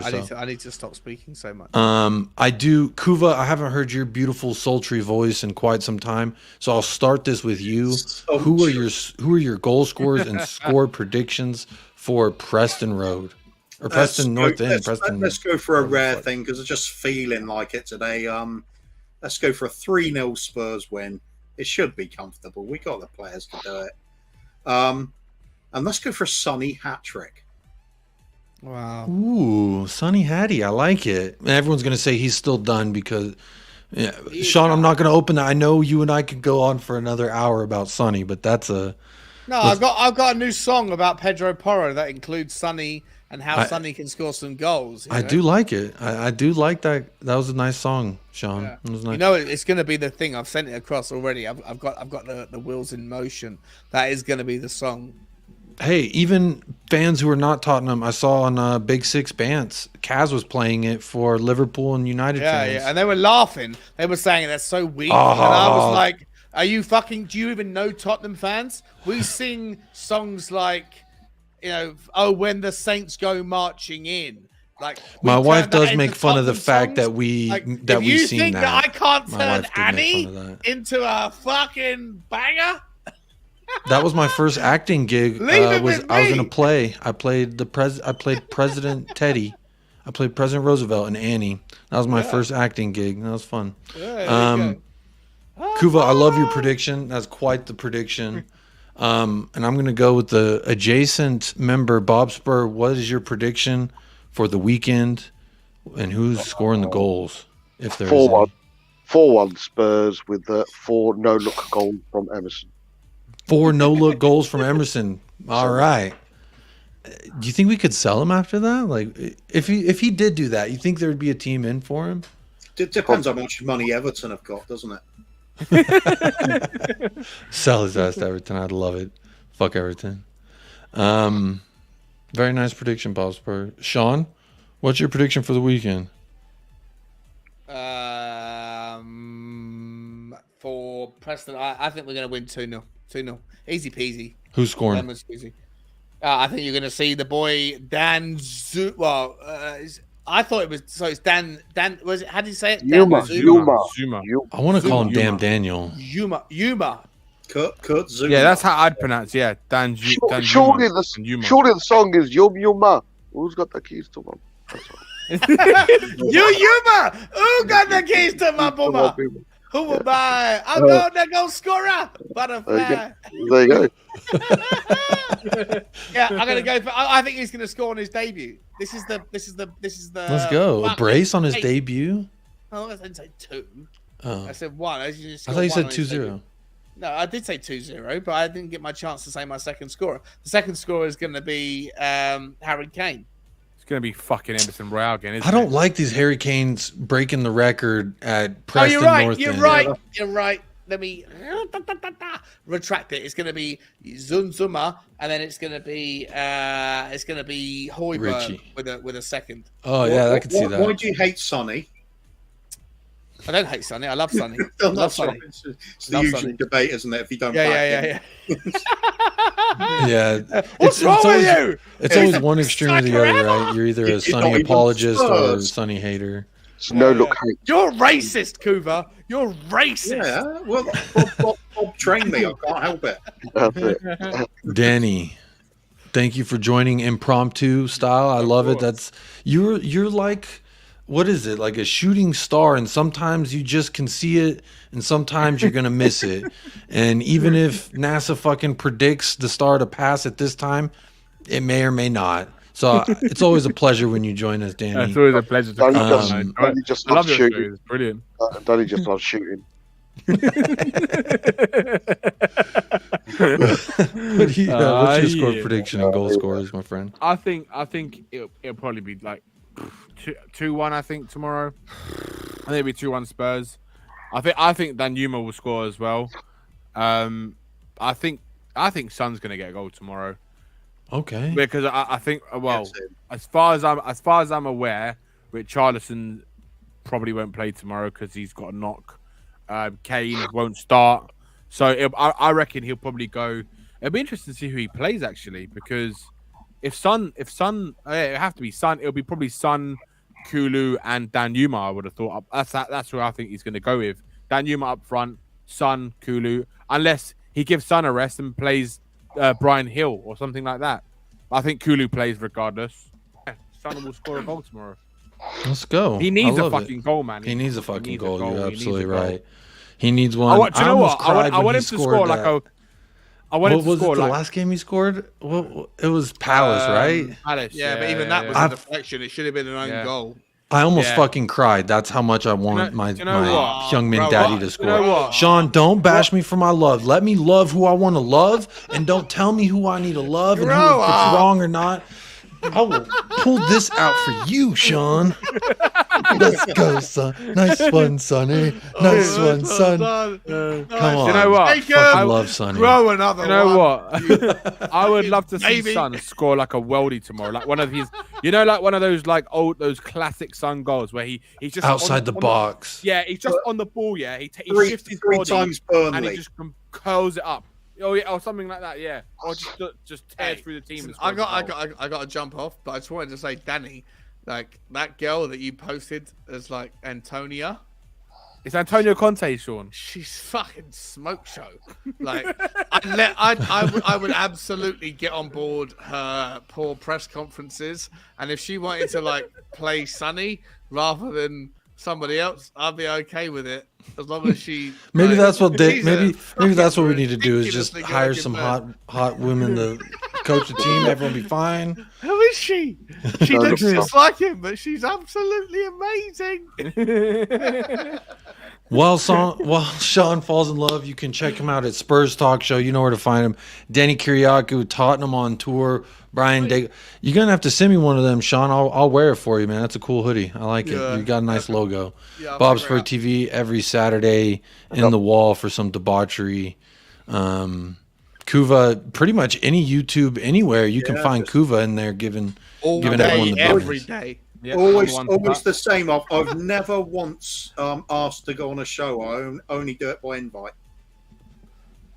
I mean, that just means you're in hot demand, Kuva, because I invited you tonight. Hashtag by invite only. Hashtag by invite. Hashtag. No, I think it's hit the link to talk to my assistant. You need to hire an assistant, Kuva. Let them manage your schedule.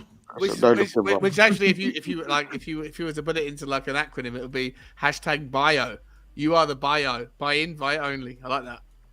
In fact, that's given me an idea. I could set up my own channel. I invite a guest on, but I don't go on. And it's up to them and the audience to decide if I go on. Well, you will be on Sunday, Kuvin the King. I just put Bobby's channel in the chat again. Go say hi to Bobby K.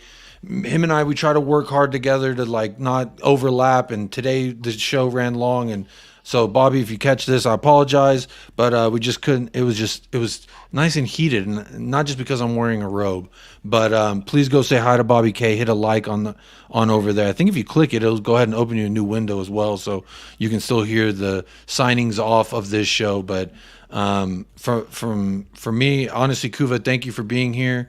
It was quite the roller coaster ride. Sean, thank you for being a part of the roller coaster ride as well. Danny, you joined in because you saw the roller coaster was taking off and you jumped in. Bob, you jumped. It's a lot of fun anytime we can all get together. I was just ready for a shit. So. As well, I mean, sometimes it helps to talk it out while you're on there. You know, just don't be there too long. It's 1:35 in the morning. My mum had dinner downstairs for me at about 8 o'clock. So I'm thinking I'm going to go downstairs and grab some 5-hour late dinner. That's right, Sean. Bloody Levy. Superb. I'm going to go and have a wank to Antonia, and I'll see you on the next one. Take care, guys. Take care. Big ups, everyone. Thank you, everyone, for joining. Thank you, everyone in the chat. Big up the Patreon members. Your name's been scrolling the whole time. Can't do this without y'all's support. Big up the chat. If you haven't already, please do hit the like, smash it on the way out, subscribe. Road to 600. Bobby K is almost at 600 also. So go on over there, hit that sub. Make sure you hit the like for Bobby K. And as always, I'm just grateful. That's going to be my final thought for the day. I'm grateful that I've been able to share conversations with people from across the fucking world. I think that's pretty damn cool. So big up yourselves, all of y'all on the panel, everyone in the chat. And as always, come on, you Spurs. No, you Spurs. Course, Navy out.